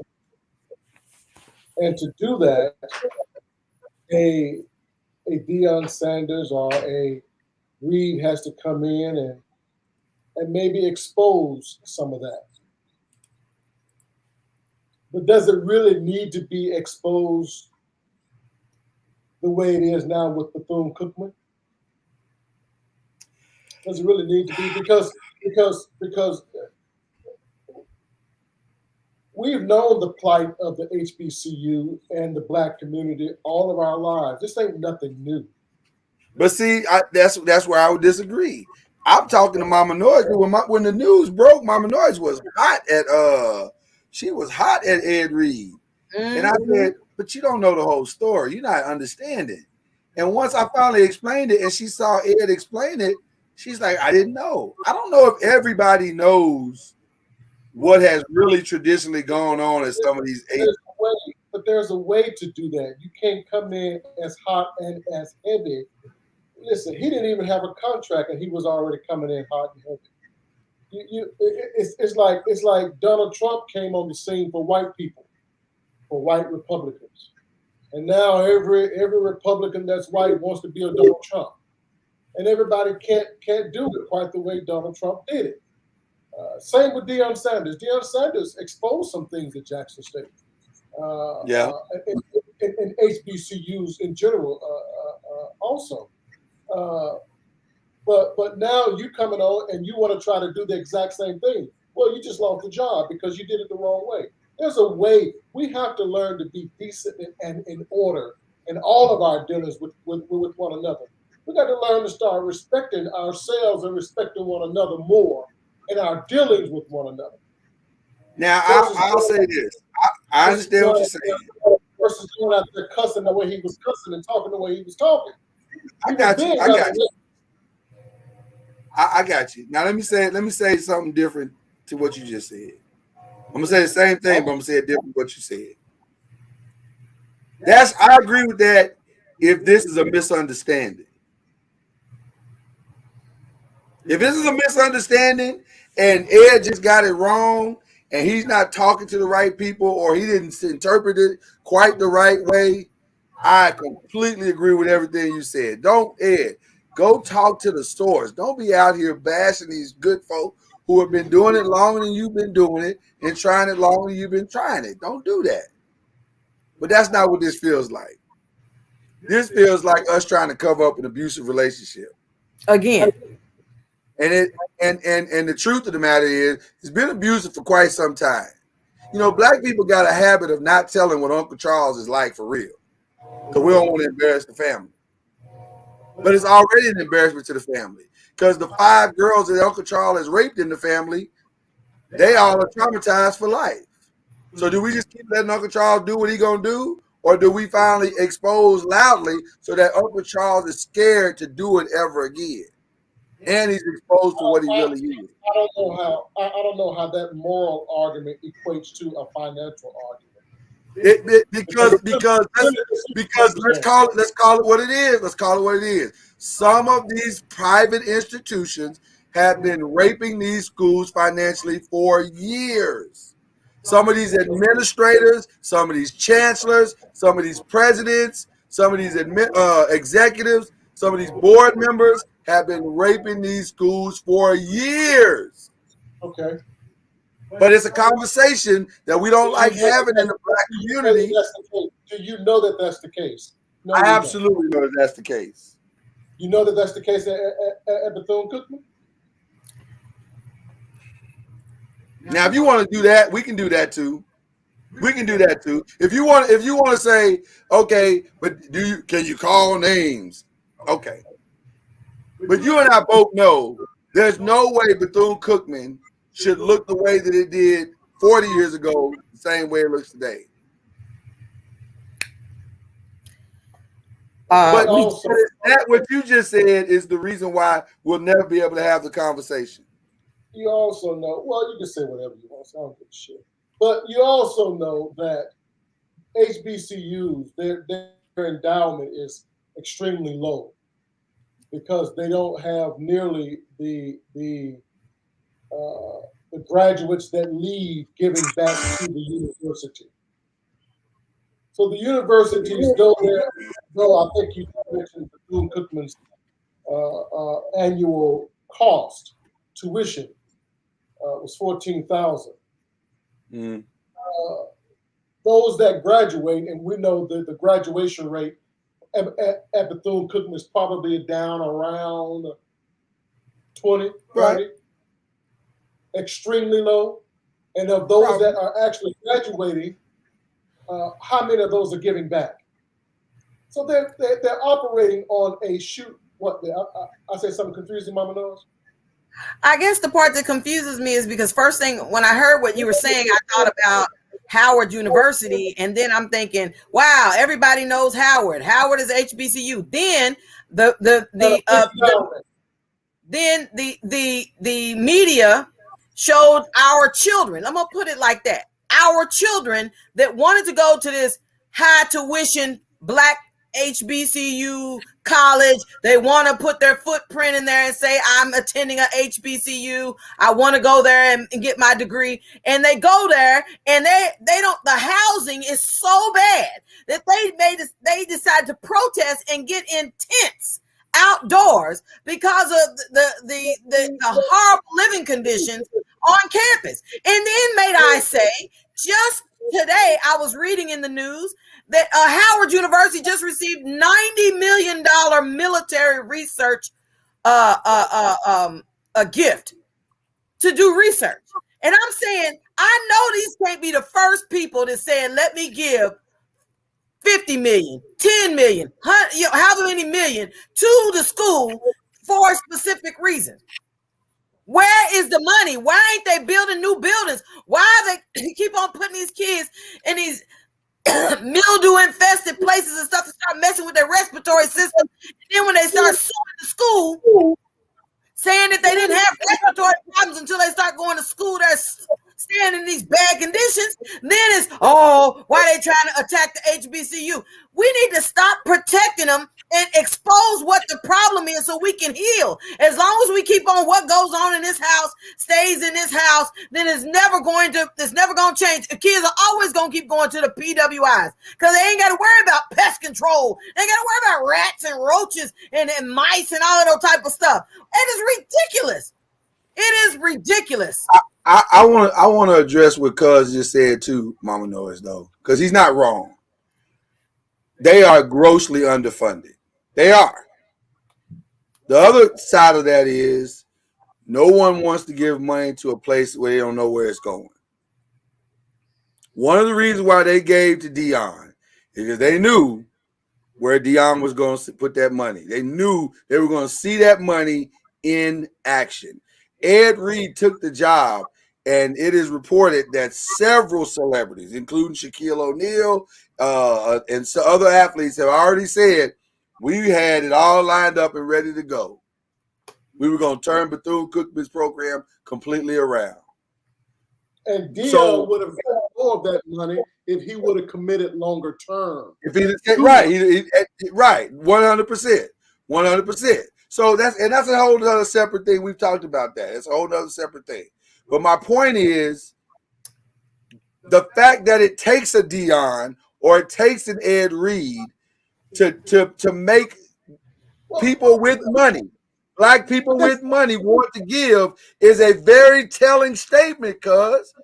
That's not a higher education problem. That's a black problem. We don't trust one another. In relationships, in business, in higher, we don't trust one another. So that's not true. That's not true. We don't trust one another. Obviously, we trust those who are trustworthy. Dion was trustworthy. And so what I was just getting ready to say before I was so rudely interrupted. Okay, but you can't say we don't trust one another. We do trust one another. No, we don't trust those who have done it and not shown the fruits of their labor, which is fair. So my simple solution, since you said, well, do you know for a fact with you? No, it's not fair. No, it's not fair, Mr. Noah. It's completely fair. Because you are not going to give your money to any organization that you don't feel like you can trust that they're going to do what they say they're going to do. Now, that's a fact. Now, come on now. This is the problem. We don't want to have this real conversation. Because you know you're not going to give your money to an organization or a school that... Do me a favor. Say you won't give the money. You don't know what the hell I would do. Now, back to what I was trying to say. Okay, let's hear it. Rudely interrupted again. Let's hear it. We don't trust one another. That's a reality. This is across the board. Listen, the same argument can be had in every inner city of America when it comes to that city government, county government, locally, whether it's a Baltimore, whether it's a Detroit, whether it's a Atlanta, whatever it is. Black people are always saying, what are they doing with the money? Because our roads are still raggedy. What are they doing with the money? What the reality is, more often than not, we want to believe that it's always corruption. But the reality is the income base ain't enough to sustain the municipality. So therefore, you have no other choice but to rob from Peter to pay Paul to try to keep that shoestring budget. Listen, we all have had budgets in our households where them ends weren't meeting. That's the same thing in city government. It's the same thing in colleges and universities. Listen, this ain't just a black thing. There are white universities that are suffering too. And just because they send you this nice flyer and they show you on TV on game day the main building and how nice and clean it looks and how the yard looks, those kids aren't living in laps of luxury either. Yeah. Let me just say this for the record. Those universities need to be redone too. Yeah. Let me just say this for the record. Everything that you just heard Cuz say, I mean, every single sentence was bullshit. Okay. Let me just be honest with you. I worked at a PWI. And on the outside looking into that building, you would think, wow, this is a kind of a struggling university. They don't have a lot of stuff. It was just one big building and another location and a whole other thing that wasn't that big. And you think they really don't have no money. They were making millions of dollars They could have afforded to easily give every student that at that university to this day, they could afford to give any student they wanted to a 2023 brand new Apple whatever.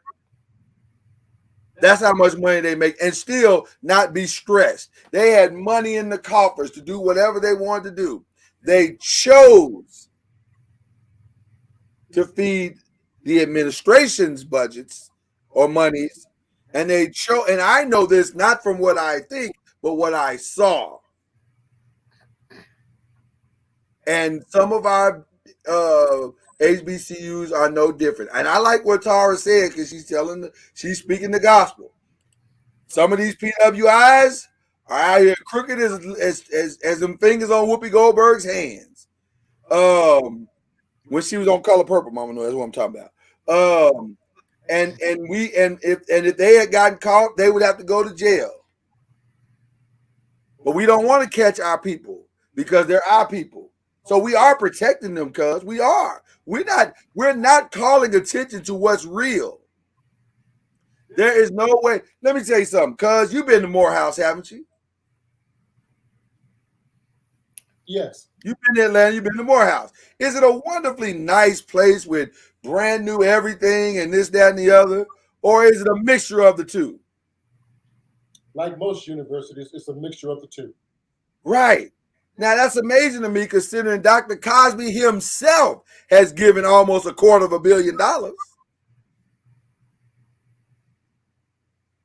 So how is that possible that there are still upgrades that remain to be made at a university where at least one person, we know many of the alums at Morehouse have done quite well and have given back to that school. Yet that school, that private institution, still struggles to upgrade this entire facility. How is that possible? We don't want to have that conversation. I get it. I think it's a wasted conversation unless you know what you're talking about. Oh, speculation. Well, I know what I'm talking about, but we don't want to have that conversation. Speculation is a part of the problem. We feel, but we don't know. No, you're part of the problem. I'm telling you, white universities are having some of the same issues. Not all. Okay, we ain't talking about them. We're talking about us. So let's do this. I'm just saying, you're saying that PWIs, right? That's what y'all call them? PWIs, right. You're trying to set them apart as being different than HBCUs when it comes to funding. And oftentimes, that's not the total truth. Okay, then that's the case.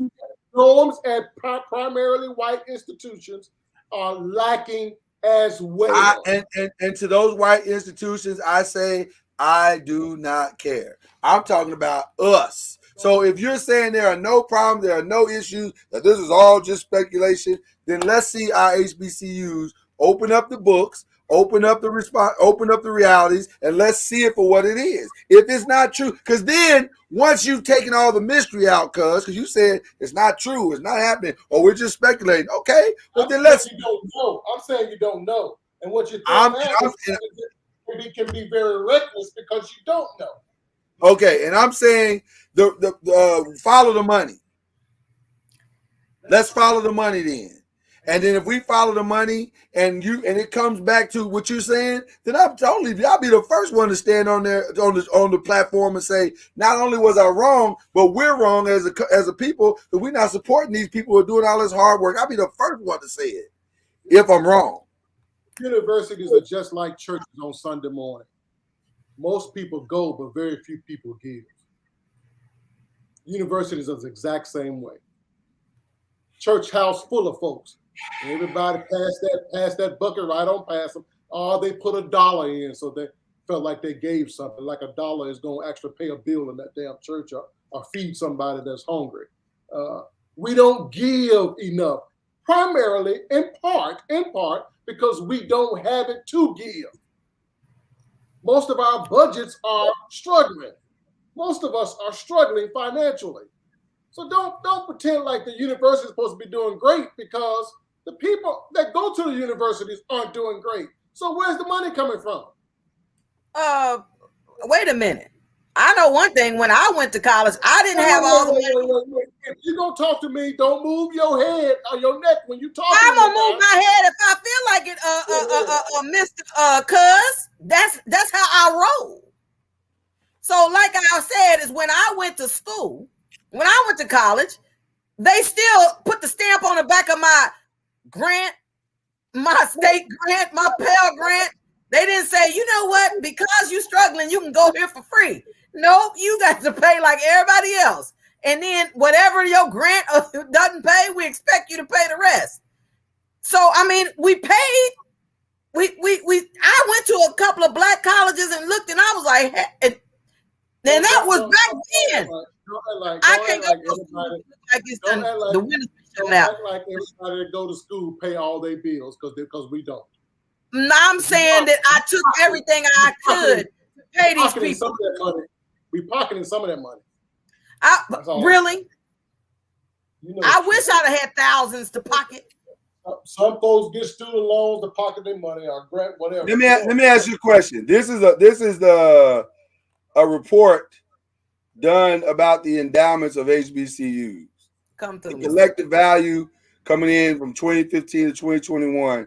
The top 10 in 2021. Howard $806 million in their endowment. Spelman $570. Hampton $379. That's nothing. Apparently not, because they're not using it to do anything with it. You're right. That's nothing for an endowment. It's what they have. Just pick one school. Since I'm here in Texas, pick Texas Longhorns. Pick them. Pick it. See what their endowment is right here.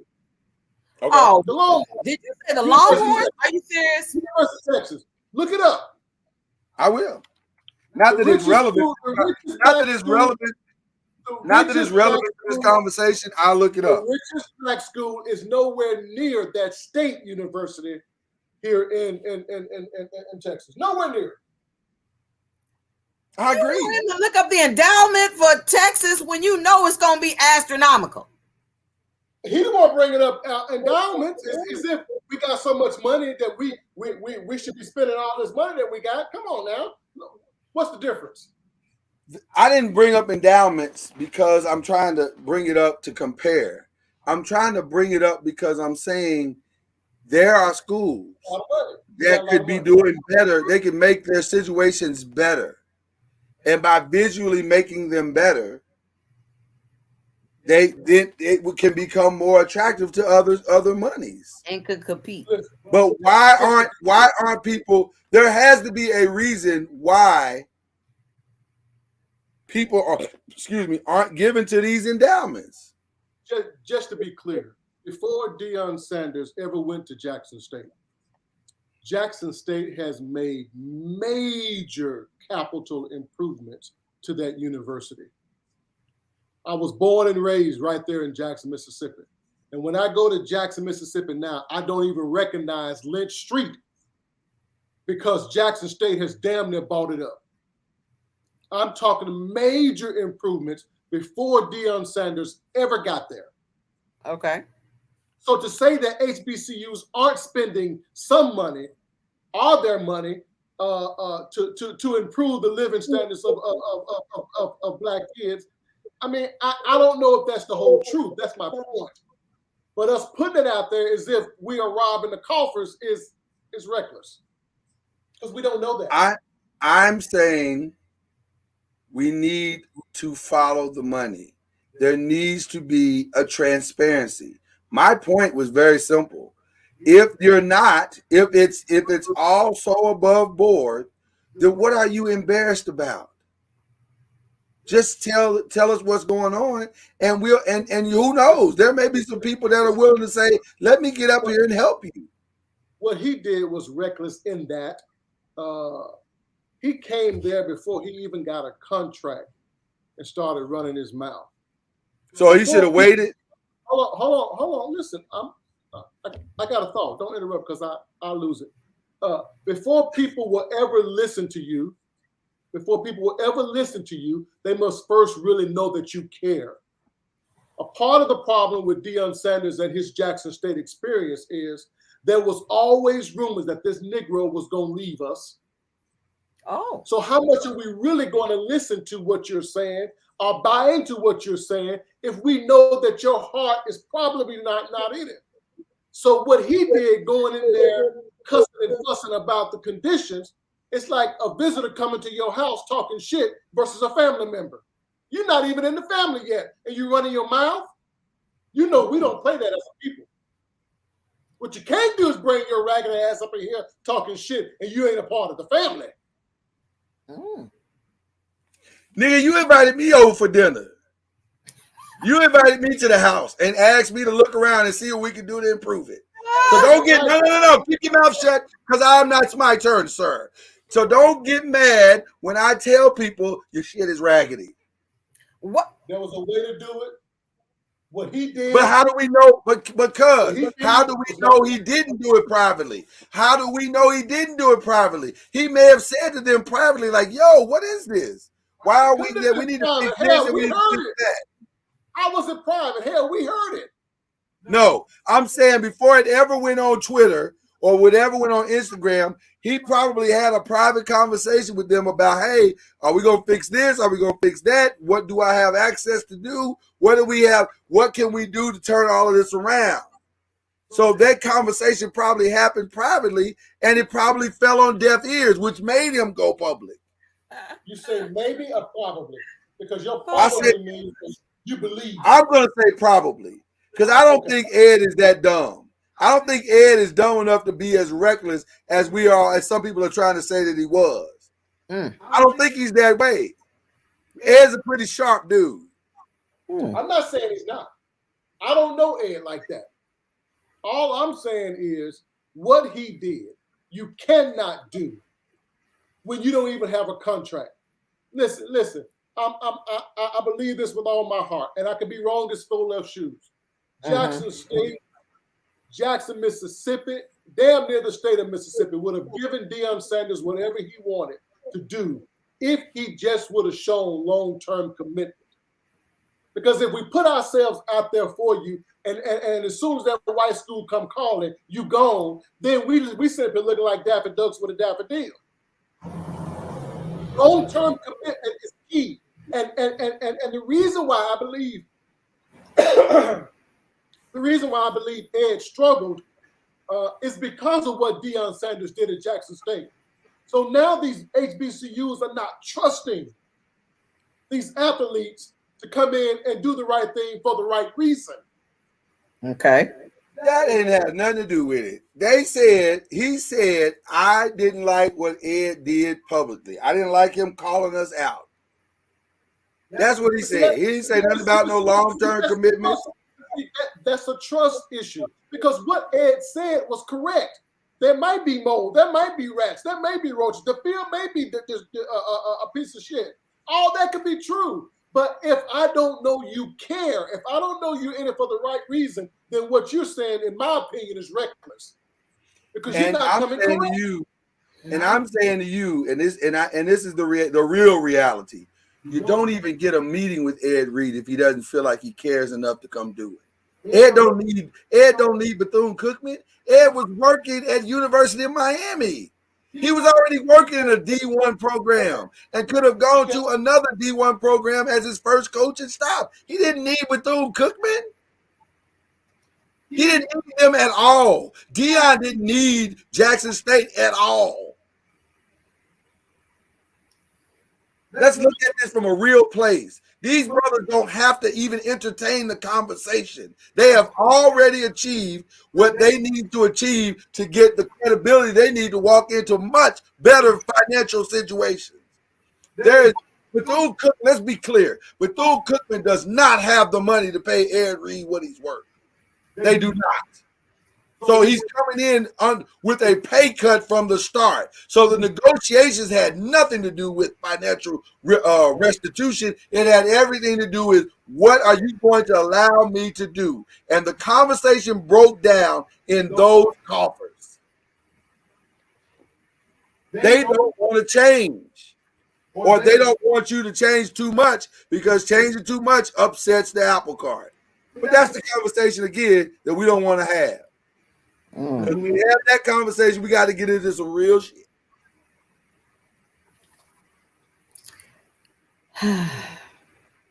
I hear you though, cuz I hear you.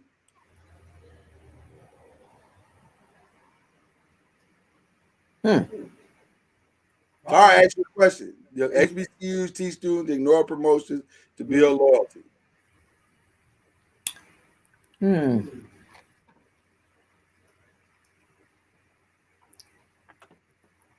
I don't know. You know, when I heard what happened with Ed Reed, I told Mr. Noise I was so upset about what had happened and everything.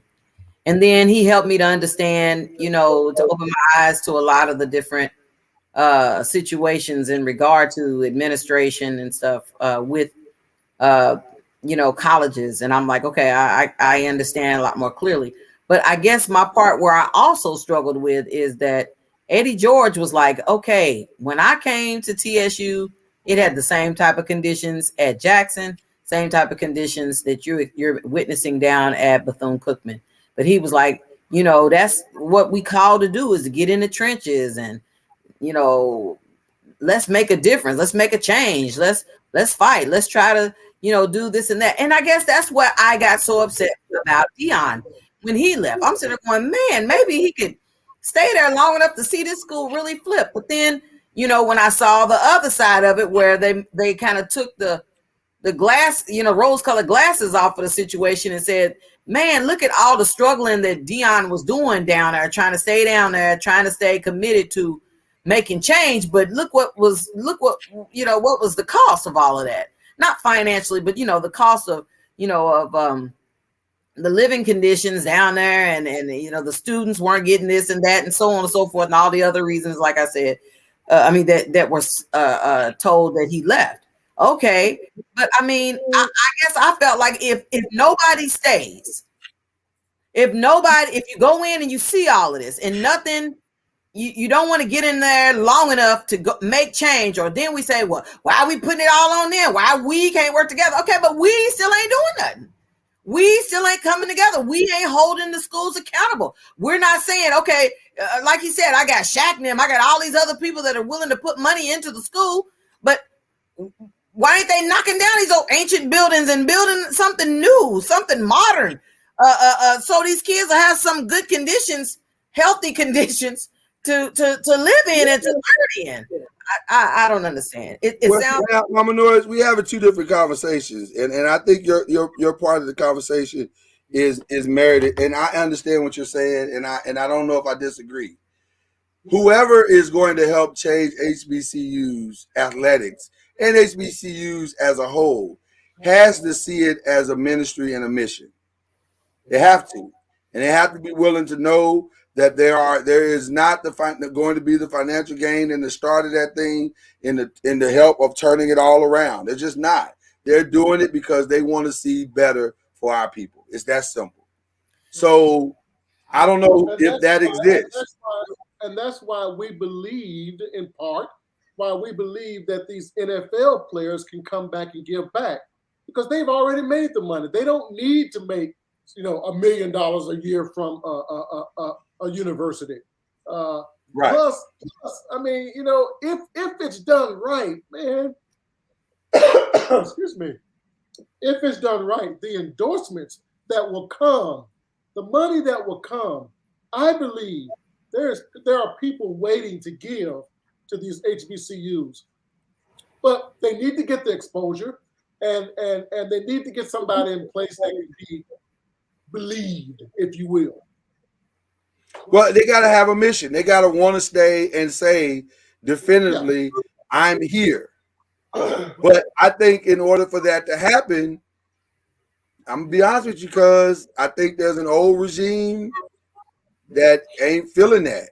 Like they have benefited from the way it used to be.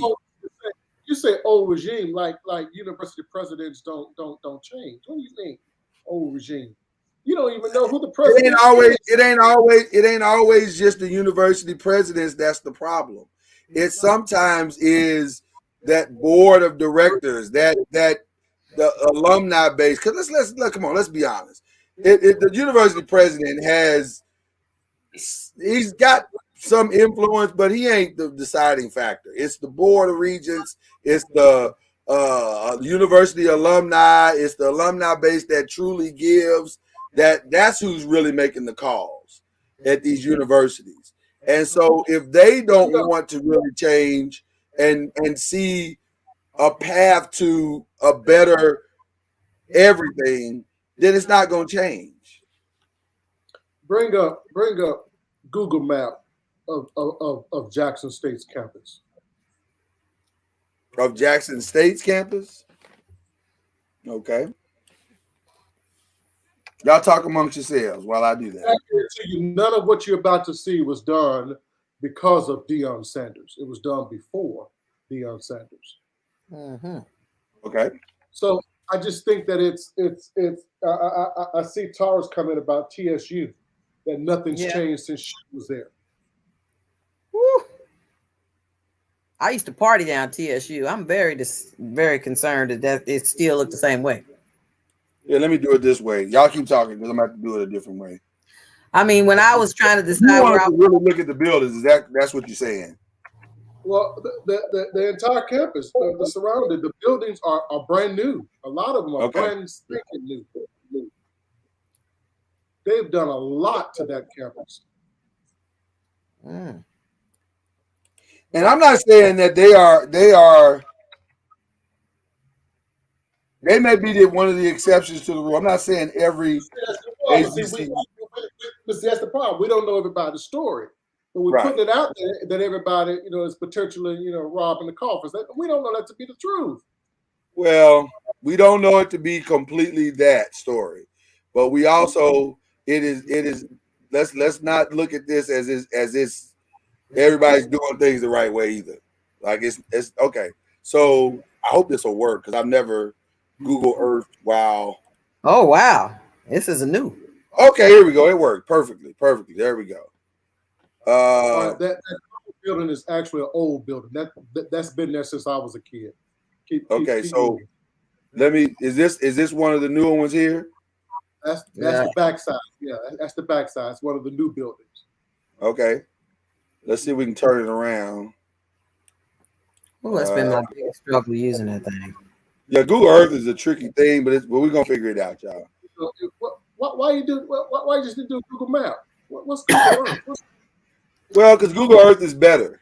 Yeah. Google Map is not as good. Well, if you're struggling, hell, it ain't better. Touche, nigga, touche. Let's see. Let's get to a walk view. Yeah, we're not seeing anything right now. There we go. Wow, that's live. These are not old buildings. Go on down the street, man. Well, hold on. We're just trying to see. Look, you got us on this tour. Just give us a second to see.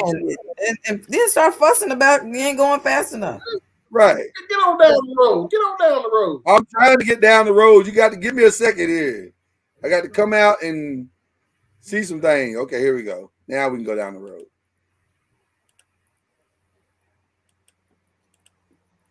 It ain't a fast trip down the road now. I mean, about how far down this road? Ain't how this works. Oh my gosh. This ain't how this works. We walking down the road right now. I don't know why they walking around the fence. That's weird, but whatever. It look like a building's been there when you was a kid too. Are these new? These buildings here? They don't look new, but you see the ones to the right. You see the ones back there and way in the back. Most of that's new. Oh, you can tell that's new. Yeah, that's new. What is that? I don't know. What the? Well, how you know it's new then? Trust me, they're new. They won't even let you go back there. I know what I'm talking about. These buildings are new. They put a lot of money into the campus. That's all I'm trying to tell you. That's all. Okay, all right. Fair enough. And you just in one area, so I mean. By the way, what was the Tara says you got a question. Tara says you got a question. She's not trying to be funny. Ask your question, Tara. But by the way, what was the endowment for University of Texas? Oh, I don't know. It was a few billion. Oh, you forgot how many billions you saw? No, it's about, I don't know, it was about 30, 40 billion. It was a high, but I'm saying that's not apples. That's not apples to apples. That's not a good comparison. Just listen. The richest black university in the United States is nowhere near $1 billion. I agree. You just looked up a school that's not even the richest school that has $30 billion. Right. But that's not apples to apples though. That's we want to say these Negroes down here, they robbing the students. They rob, they cheating. They ain't got no money. Okay, you're not hearing me. That what you just said makes no sense whatsoever. Because just because they haven't reached $1 billion don't mean they're not robbing the students. How much money is going to give into those students financial aid? How much help are they doing scholarships for those students? Come on, man. That's a great question. That's a great question. I'd love to know. It's a lot because they got no money. I would love to know, but they won't open their books to the public. It's a private institution. Here's Tara's question. She says, why do HBCUs have a one-way in and one-way out security gate? In real life, that's not a complex one would want to stay. Oh my gosh. And they still misappropriating funds and kids don't have a place to stay in the fall. Same housing issues that they have at HU and is the same they have back in the 90s. Uh-oh. Boom, boom. And they had the largest endowment that we looked at. Just because you don't have $1 billion endowment don't mean you're not taking money from the program. And there's that part. So that's not, I'm not sure what your point was in that. And just because you have a program doesn't mean you're taking money from the students. I understand what you're trying to do, and I appreciate that. And listen, I appreciate you saying it because we haven't used that drop in a long time. Defenders of the earth. You know what I don't understand? Why is it that if it wasn't for sports, we wouldn't even be having this conversation? What do you mean? Is anybody concerned about their living conditions or their learning conditions other than them having the state-of-the-art sports complex? In part, she's correct. Yeah, that's a good point. We probably wouldn't be. You're right. Unfortunately. Because believe me, when I was going to school, when I first came to college where I went to school, the dorms that had air conditioning was the sports dorm. Yeah. Other than that, you was in them concrete cinder blocks, like project dorms. But the air conditioned ones that was real nice, because you ran track, you was in some type of sport, they made sure you was comfortable. Well, speaking of sports, we got 1 or 2 more I want to get to before we end the night. Cuz I need you to call your cousin, Shannon Sharp, and find out why he wilding. Why he trying to fight the whole Memphis Grizzlies team? What was that about? I don't know what happened. Oh, you missed it last Friday at the Memphis Grizzlies Lakers game. You know, Shannon Sharp, who is a diehard Lakers fan. Oh, it was just words, right? And he was talking. It started with just words with one of the players, and then the player told him to sit the F down. No, it started with a player. No, it started right. Eventually, the daddy got. So it started with a player, Dylan Brooks, and they went and had a little back and forth. And then John Morant told Shannon to sit the F down, shut the F up, sit down. And Shannon said, y'all don't want this. Y'all don't want this kind of smoke. And everybody started holding Shannon back. Then they started holding the players back. And then Big Steven Adams came over there, and Shannon still was talking trash.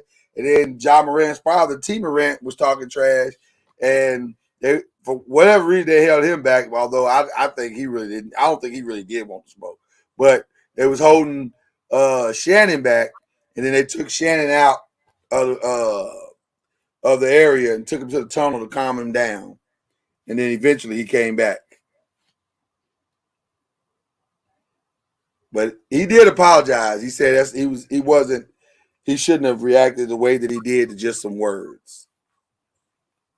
But it was interesting because he was really pissed. Like, he was really pissed.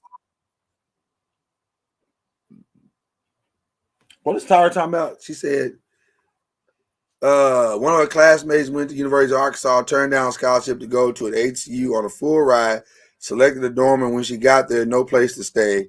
Her parents called the University of Arkansas and told them that the situation in hopes at this point that they could just get her admitted for classes so she wouldn't have to sit out a year.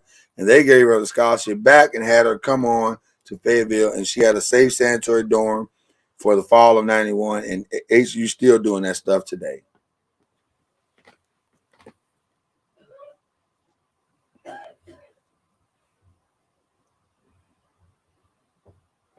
She's talking about Howard, in case I don't know if that was clear.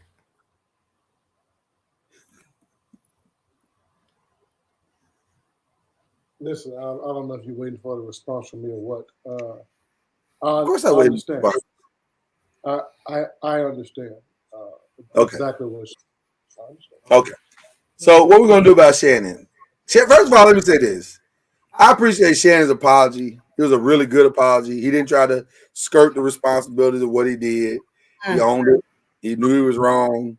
And he handled it like a man's supposed to handle it. Just admit you're wrong. Ask people to forgive you. If they forgive you, great. If they don't, that's just how it is. And you move on. But if we're being honest, it wasn't a good look for any of them. Because Dylan Brooks, that ain't the first fan that says something reckless to you. And it won't be the last. So are you going to respond to every fan that says something to you? Now, I'm not saying fans should have the right to just talk to you any kind of way they want to. But, bruh, you got to move on. You can't just respond to everybody. Goodness gracious. Mr. Noise, this is a prime example of what we've talked about on this show over and over and over again. That too many of us, though we are successful, though we have money, though we have fame, or whatever it is, we're still an emotional people. And it's so easy to offend us. And once you offend us, now we got to handle it.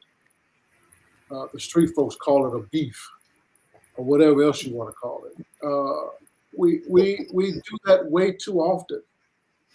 We let our emotions get the best of us, and for lack of a better way to put it, we act a damn fool and make a fool or ass out of ourselves, simply because we got emotional. And you know why your point is so important?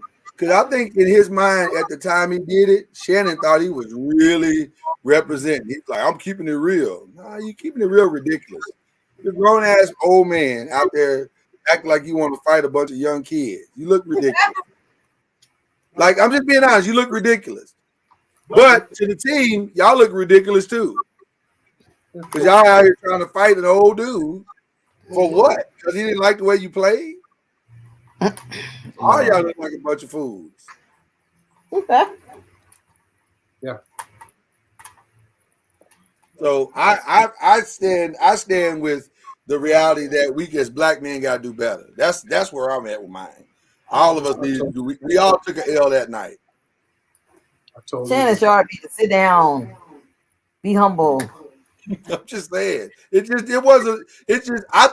kept watching that going, wow, we look like a bunch of fools out here. These white people looking at us going, what the hell is wrong with these black people? I mean, I get it. No, I don't. I don't get it. I'm simply saying that, first of all, Shannon, I know that you are who you are and everything, but them young boys, if they fall down, they get knocked down or whatever, they get back up. Yo tell. But even beyond that, Mama Noise, even beyond that, just why are you doing it? Like, what, to prove what? Like, okay, let's say you punch this young man boy in the mouth and you win. You ain't won. They gonna fire you Monday morning at Fox. They gonna fire you. Is it worth? Yeah, you won the fight, but you lost your livelihood. Dylan Brooks, if you fight Shannon Sharp, they're gonna suspend your ass, probably for the remainder of this year.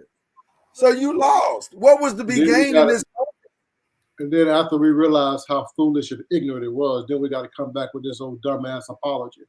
You shouldn't have to apologize. If you would just sit your ass down and stop allowing your emotions to get the best of you. We supposed to be the grown man. Yeah, we do it all the time. It just didn't make it. Listen, I'm not gonna beat them down too bad, either one of them, because we all make mistakes. We all get emotional. It happens, but we gotta get to a place where we're not driven by our emotions so much, to the point where we like. This wasn't a life or death situation. Nobody's life was being threatened in this moment. And I agree with you, Tar. You ain't punch Skip in his eye when he be talking crazy to you. I mean that part. And he be talking crazy to y'all. The reason why he got reckless is because you know what? I may have to take it when I take it from Skip, but what I ain't gonna do is take it from you. Yeah. It wasn't a good look. I'm just saying it wasn't a good look at all. Black people lost Friday night. We look real bad. We lose all the time. Yeah, we look real bad. We lost when those 5 cops beat that boy's ass in Memphis, Tennessee. We lost there too. What? There's no protest. Oh, with the tasing. No. I think we done got. They beat that black boy. No, I'm saying right. You talking about the one that got tased or the one that got beat? It's so many. I don't know who. It's so many. We can't keep up with them. I'm sorry. 5 black police officers in Memphis, Tennessee beat that boy's ass. Wow. Killed him. Where's the protest?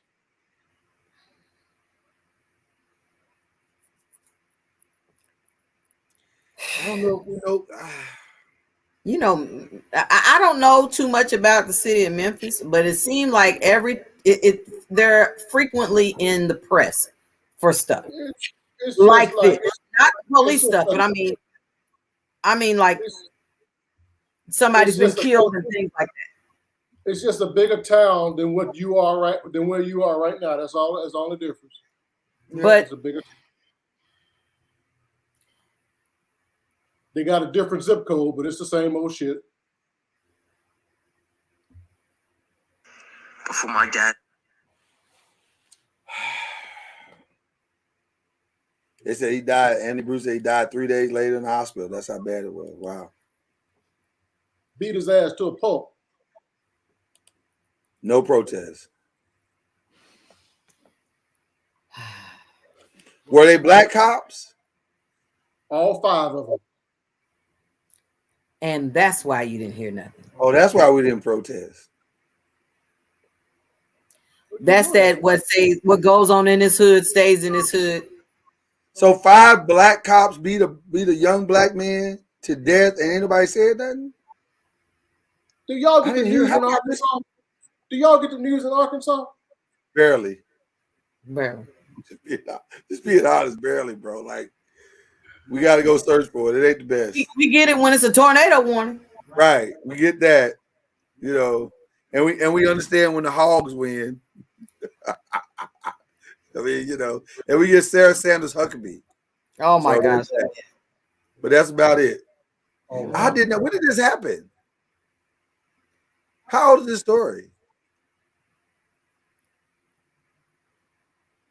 I heard it, but I don't remember. Somebody in the chat, if you could tell us how old this story is, I sure would appreciate it. It's new. I was going to say it has to be recent. It's very new. It's not an old story. Well, whenever something like that happens to black people, it's 5 black cops beat the shit out of a black boy, killed him, and ain't nobody in Memphis said nothing.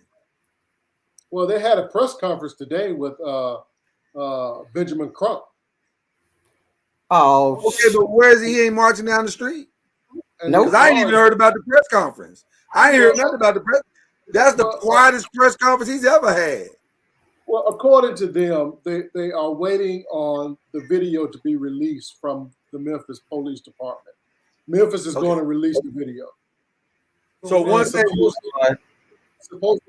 video is so reckless, so bad that they fear that there may be protests.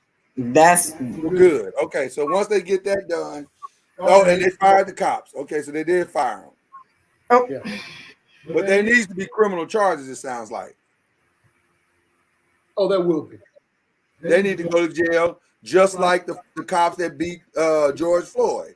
Listen, what we're not going to do is sit up over here on this here podcast and act like 5 black cops killing a man is okay because they were black. No, your ass need to go to jail too. Matter of fact, you can share the cell with Derek Chauvin because you're as racist as he is. Because I haven't seen the video. I don't know the crime the young man committed, but I'm pretty sure it didn't take 5 people to subdue him this way. There wasn't even a subdue. You had the white city official make the statement on the press conference today that they beat that kid like a human piñata. What the hell? I mean, he said that in front of the mama. I thought that was a little reckless for him to say that in front of the mama. Over a traffic stop? Beat him. I hope they go under the jail. I hope they go under the jail. I'm praying they go under the jail. But running from the cops in his car don't mean that you got to beat his ass, though. Did he have a weapon? Did he fire a gun at him? Even so. Didn't have anything. So then what are we talking about then? It don't require all of that. It don't require you. See, I was trying to end on a happy note. You done pissed me off, because I don't like this type of shit. And I certainly don't think, and see, we can't get quiet now, black people. We can't get quiet now when this happened and it was black cops that did it. Right. And you know what? He should have been, clearly, Tara, he had good instinct. Because apparently he should have been afraid of those cops because everything that he thought could possibly happen, happened. This is ridiculous, man. Yeah. Lord help. This is ridiculous. This is ridiculous. This is ridiculous that we still, here we are 3 years removed from George Floyd and it's getting worse. Well, and from this, it looks like we're doing it to ourselves. I'm trying to understand what the Your mouth, mama, though. You said that shit too loud now. I don't understand. I'm trying to understand. I thought this was a black and white issue. Then you say, "Oh, if this was a black police officer, he would have." Mr. Noise. It's starting to feel like it's a blue and black issue. Mr. Noise, you remember your very horrible, horrific police situation? Now listen. I've told this. I think I've told this story on this here podcast. My one intense encounter with the police was when they drugged me out the car for a traffic violation, and the dude pulled his gun out on me and threw me on the ground and threw his handcuffs on me and told me not to move and don't do nothing, this, that, and the other. And he was very much a black man. And it was the white cop that saved my life. He was the one that questioned him, and I could hear him saying, "What are you doing? Why are you throwing him on the ground? What has he done? Does he have a weapon? What is this about?"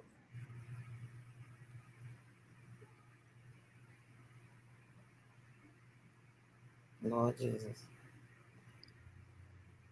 I wish I knew who that white cop was. I need to go thank him. No.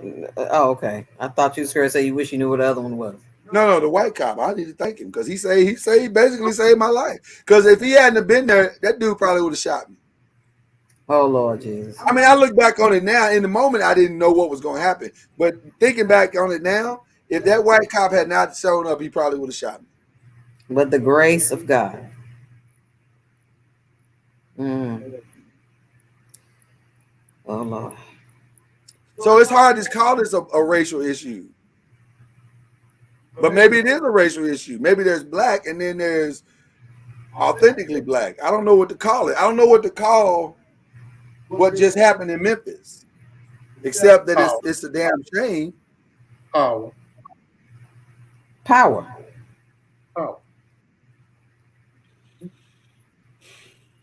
Unless they knew the boy personally, it's a power. That makes it even worse. That makes it even worse. There's a possibility. They might have known it. They have that means they hide behind the badge. That has not come out. I don't know that. I'm just saying. Memphis ain't that big of a town. You're right. This is a very peculiar issue, though. Because why, over a traffic stop, why does it take 5 people? There's something fishy with that, bro. Listen. First thing I think about is, man, when first thing the police officer say, why you ain't stopped when I caught, you saw the lights, you saw this, you saw that, why you didn't, like, in other words, so I hear what Jay is saying in regard to that it being power.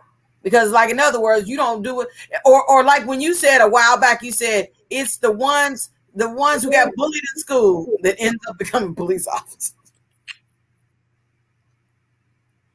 Andy Bruce said, "This is the world we live in. It's not ridiculous. It's just the world we live in." That's true. That's a scary world, man. You know that Tara is a smart lady.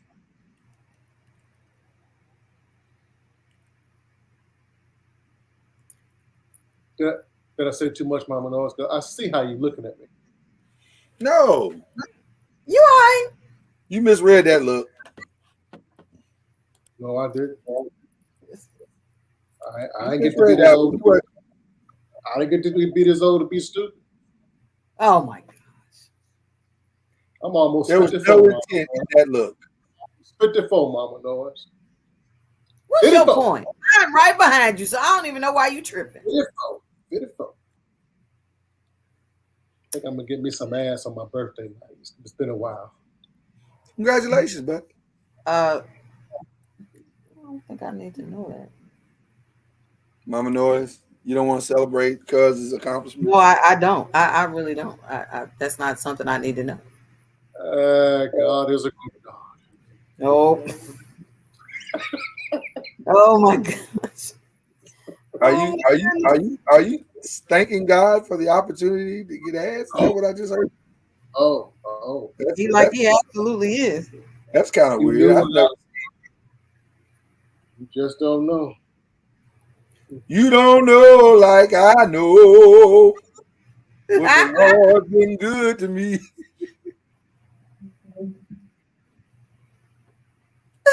Don't do it, Tara. Don't take the bait.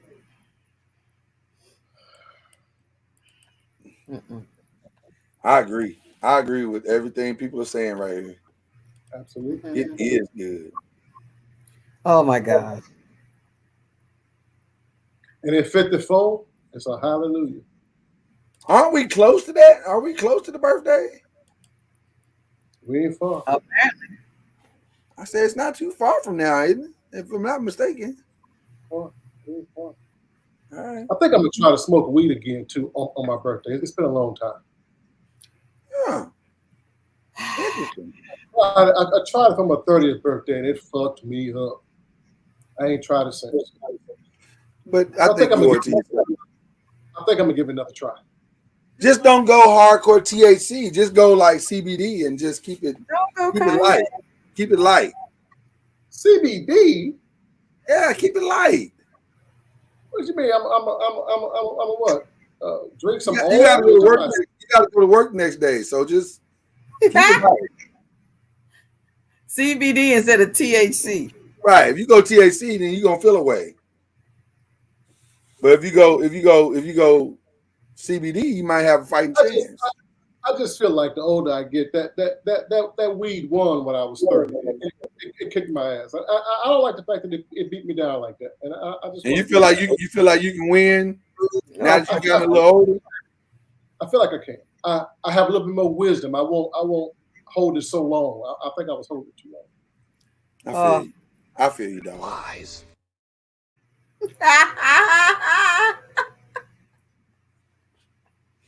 You don't want no. You don't want that smoke. I feel like I can do it this time. I feel like I can do it. Literally, you don't want that smoke. I can see the weed man pulling up to you on the street when you come to him. You're gonna be like, I think I can do it. Hold on, we got to drop. I know we got to drop for that one. Hold on, let me pull that drop up because we created a drop specifically for these moments. Remember what I told you, right? Yeah. What I say? It's grown man business. It's grown man business.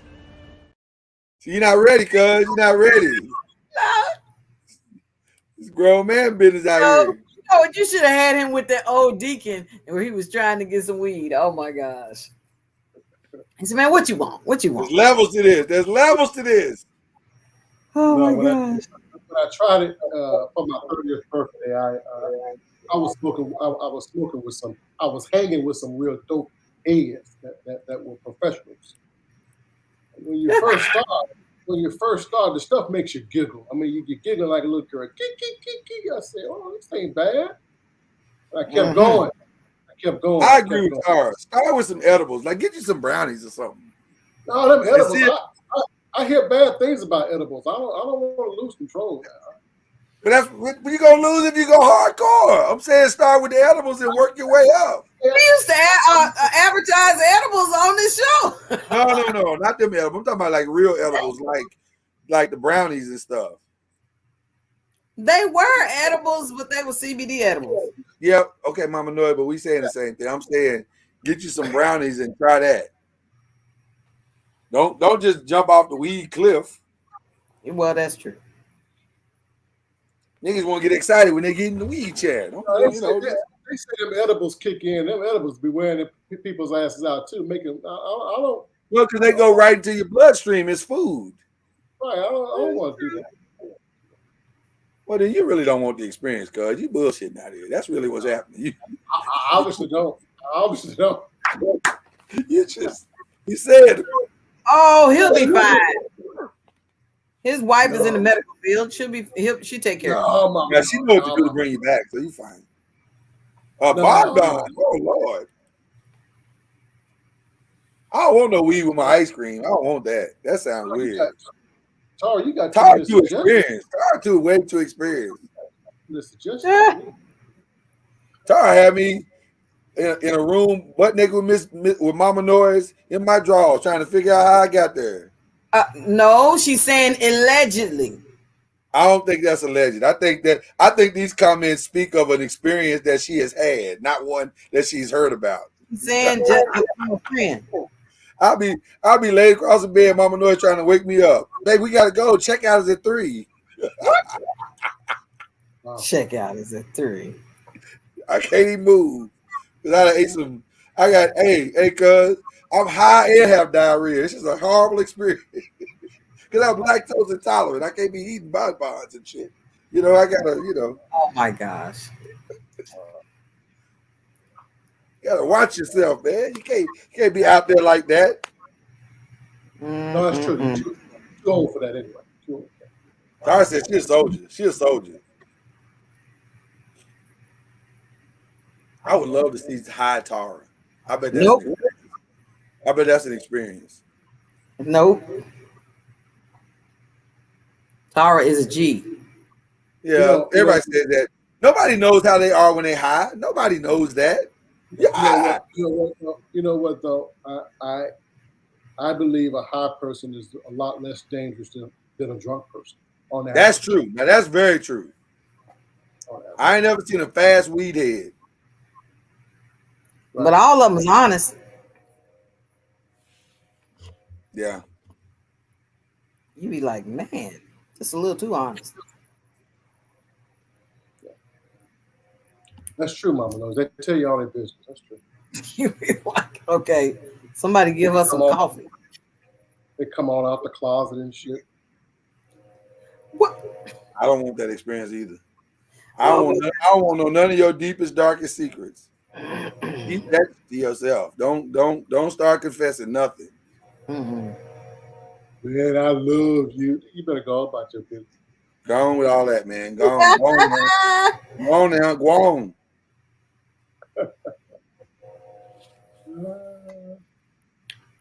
Tara said she. Tara, maybe you just ain't hit the right weed yet. Like you You might be on some light stuff. Like you think it's tight, but it ain't maybe that tight. You get the right stuff. He has no good weed now. There's levels to this. There's levels to this. There's definitely levels. I ain't there. I know I ain't. I think I went in too hard on that strong shit. Right. Should have did that. Yeah. Well, my last story is the most ridiculous of the night. Y'all heard about the M&Ms, didn't you? Yeah. Did you hear about it, cuz? Nope. They're changing the M&Ms because somebody protested about the female M&M, saying she was too sultry and it was misogynistic, and why the other M&Ms got on shoes and she got on thigh-high boots. She did. And so now they're changing out the whole group of them, and it's going to be and Maya Rudolph is going to be the spokesperson for a little while till they figure out how the M&M should present themselves. Ridiculous. Wow. I feel like the people, and it was funny because the people at Mars who owns M&M, they said we didn't realize that our M&M, our little M&Ms that we've been running for 20, 30 plus years was going to start trending and become a topic of the woke crew. I agree with them. That's some bullshit. Like, what are we talking about? M&Ms? So now M&Ms are offensive? Well, apparently, also talking about offense, somehow Aretha Franklin's song has become offensive. Natural Woman. Oh gosh. What's offensive about that? Well, some transgender activists. See that there? I can't do it. It's saying I won't do it. The song is causing violence towards the community because it's making them seem like they're not a natural woman. Then turn it off. Not a natural woman. That part. Just turn it off then. You know what? They are suing to get the song removed from Spotify, whatever you want to call it. They need to take 2 seats. You gonna wait till that woman pass away and then start talking about what ain't right. Get your words. Get somewhere and sit down. You know, I'm so sick of all this nonsense. Oh, was the evangelicals that did this one? Of course it was. The evangelicals removed the boots from the M&M girl? I don't know. I'm not sure what she's answering. I bet you. I know, Dion. Everybody complain about everything. I bet you if Aretha was here and she had heard that they was trying to remove her song, she'd have a response for them. Got me fucked up. Got me fucked up.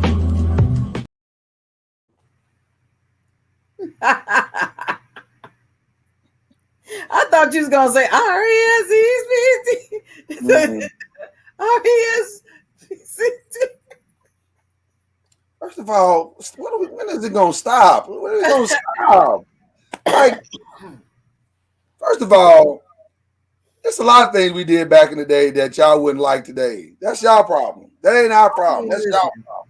You ain't gotta listen to music. I gotta listen to our music. Don't listen to it. I'm just saying.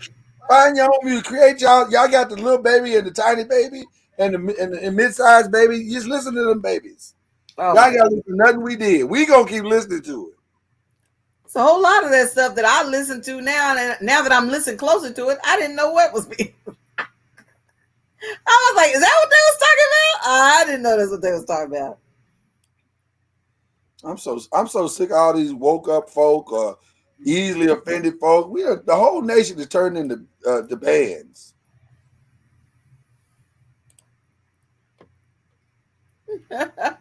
Bunch of bands offended by everything. Zari says you need to say, "What are you doing?"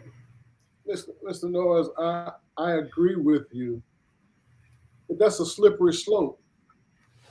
What's the slippery slope? It's just tough. It's really tough. Ain't nothing tough. What the tough? I believe.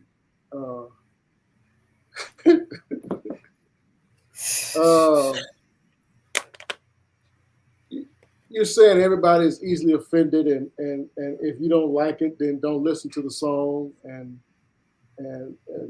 so forth and so on.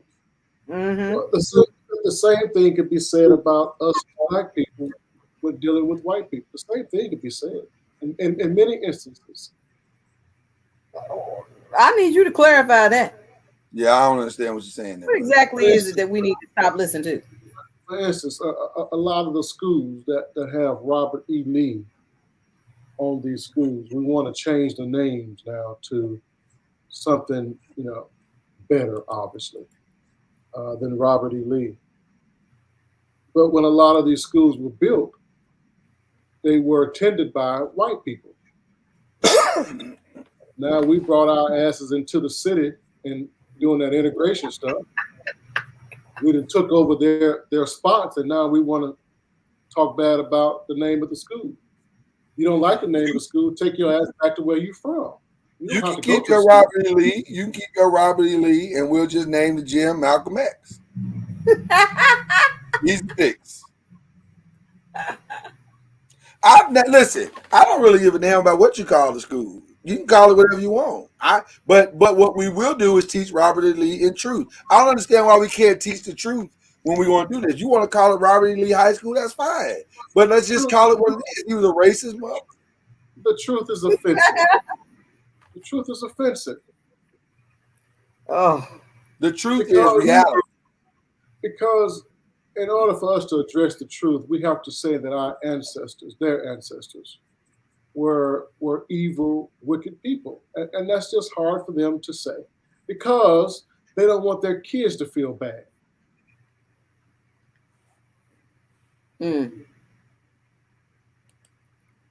How about that? I'm discussing that argument because I believe it's the dumbest shit. No, I know what you're doing. I know exactly what you're doing, and I get it. It's horrible that white America, that's in charge of America, that created the history in the slavery and the Jim Crow and the beatings and the hangings, but they don't want that history to be told to their kids as truth. They want to disguise it. They're trying to men in black the history of America. So much. Everybody look here. Everybody look here, right here in this light. Yeah. And just I'm gonna flash this light for you, and then let's see. Here it is. Up now. Remember when y'all thought y'all got hung? Remember when y'all thought y'all got beat? Remember them water hoses? It never happened. America has always been a place of peace and tranquility. And we all get along well. And all that happened was for your betterment. It was for your good anyway. Right. We were doing y'all a favor. Right. Oh my gosh. Wow. Aretha Franklin ain't natural woman no more. Man. That's something that we as black people should really stand up and fight about. The whitewashing of America's history. Because if we allow them to whitewash that history, and the reason why they're able to do it because so many of us are offended by the history, so we don't even want to know it anyway. But we need to know that history. We need to understand exactly who they were and why things are the way they are in this country. History matters. Just give me a few more minutes. We coming. We are coming. I promise you we coming. Cuz you got my back? Oh, I'm willing to fight for that. Oh yeah, I'm willing to stand for that. That's all I need to know, brother. That's all I need to know, brother. We coming. I'm willing to stand for the truth. Because it's something somebody's got to take the stand. And somebody's got to be willing to say enough is enough. Y'all not just gonna keep trying to erase me from the planet. Like my story don't matter as much as yours. Like our story doesn't matter, right? Because you don't want to feel bad or the kids to feel guilty. That's a crock of shit. Well, essentially, when you tell me you don't want your kids to feel bad, you're trying to tell me that you don't want your kid to be responsible for what you did. You don't think anybody's supposed to be held responsible. Let's just keep it the way it is. Well, it's worked out exactly the way they wanted it to work out. Absolutely. Keep pushing it off, keep pushing it off. Until now we're so far removed from it, they feel that now they can use the argument that, but we didn't do it. So reparations is out of the question because none of us that are alive did it. Right. You're trying to blame us for something we had nothing to do with. That was the whole plan. Just keep pushing it off.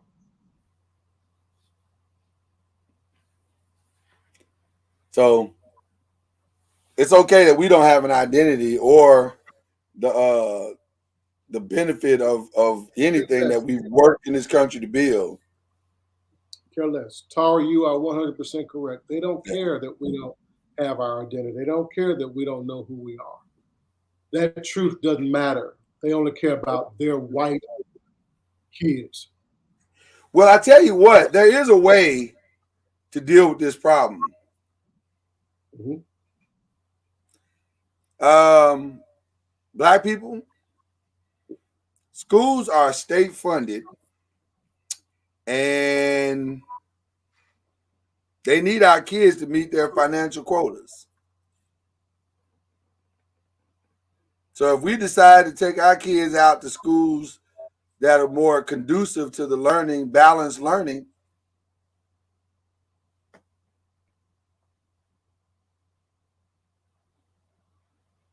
and put them where? Let's build our own. Oh, you mean like a public school HBCU?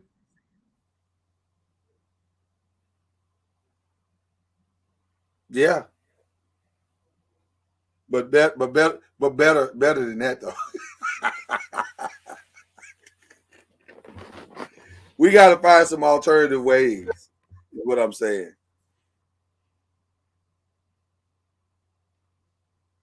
Boy, this is a rough situation, ain't it? All right, cuz I guess we got to wrap this up. Cuz go ahead. It's so dire, in my opinion.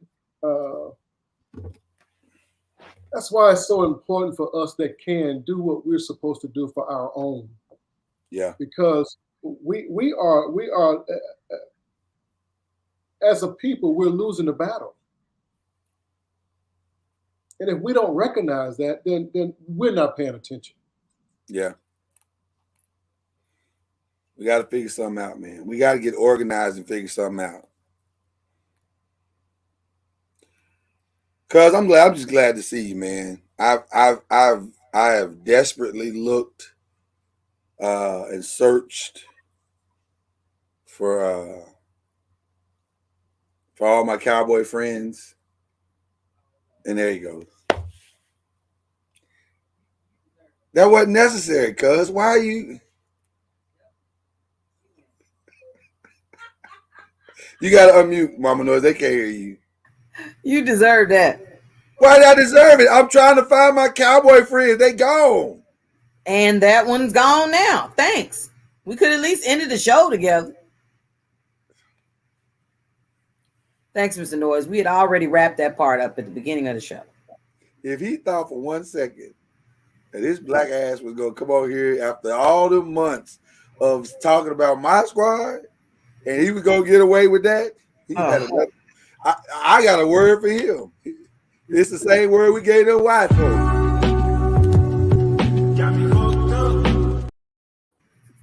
Tara said next year gonna be y'all year. Come back. Tara, you're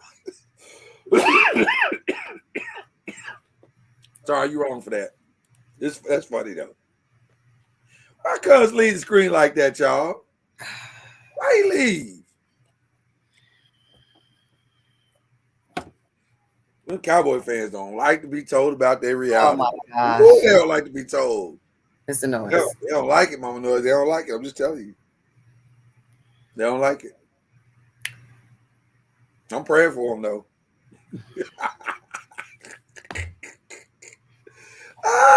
Listen, if you missed our show Monday, tomorrow we're going to have a replay. So don't miss the replay. It's going to be good. It was a really good show. We had a good conversation. A lot of stuff we talked about tonight, we talked about then. So we're going to have a replay on that tomorrow night. A throwback on Thursday. So don't miss the throwback on Thursday. And then Friday, we'll be back live again, wrap up the week. And then I don't know what we're doing. Are we doing another? We might be doing another game night on Friday. Man, Friday's game night was so much fun, man. Mama Nora, shout out to you. These games that you picked. What did I say, Friday? Saturday's Uncorked Wine was outstanding. We played a name that tune type game, and we had a ball, man. It was so much fun. The Noisemaker. Play it back. Yeah, you can play it. Yeah, we might play that back on Thursday. That was a fun night. We had a fun night. It was a fun night. But y'all need to come through, man, on another Uncorked Wine. I think Mama Noise got one more game night for us. But listen, we've been having a ball, y'all. Really, we have. It's just been great stuff. It'll be fun in the mud when you join. Fun in the mud. We love y'all so much. I'm gonna look for Cuz and I'm gonna apologize, y'all, because I don't want to ever run for Cuz off. I'm just concerned. Okay, I'm concerned. I'm concerned of all my Cowboy fans. It's like they went into depression or something. Nope. All right, y'all. We love y'all so very, very, very, very much. We'll see y'all on Friday live. Until then, I hope y'all talked to as much noise as you needed to tonight. Peace.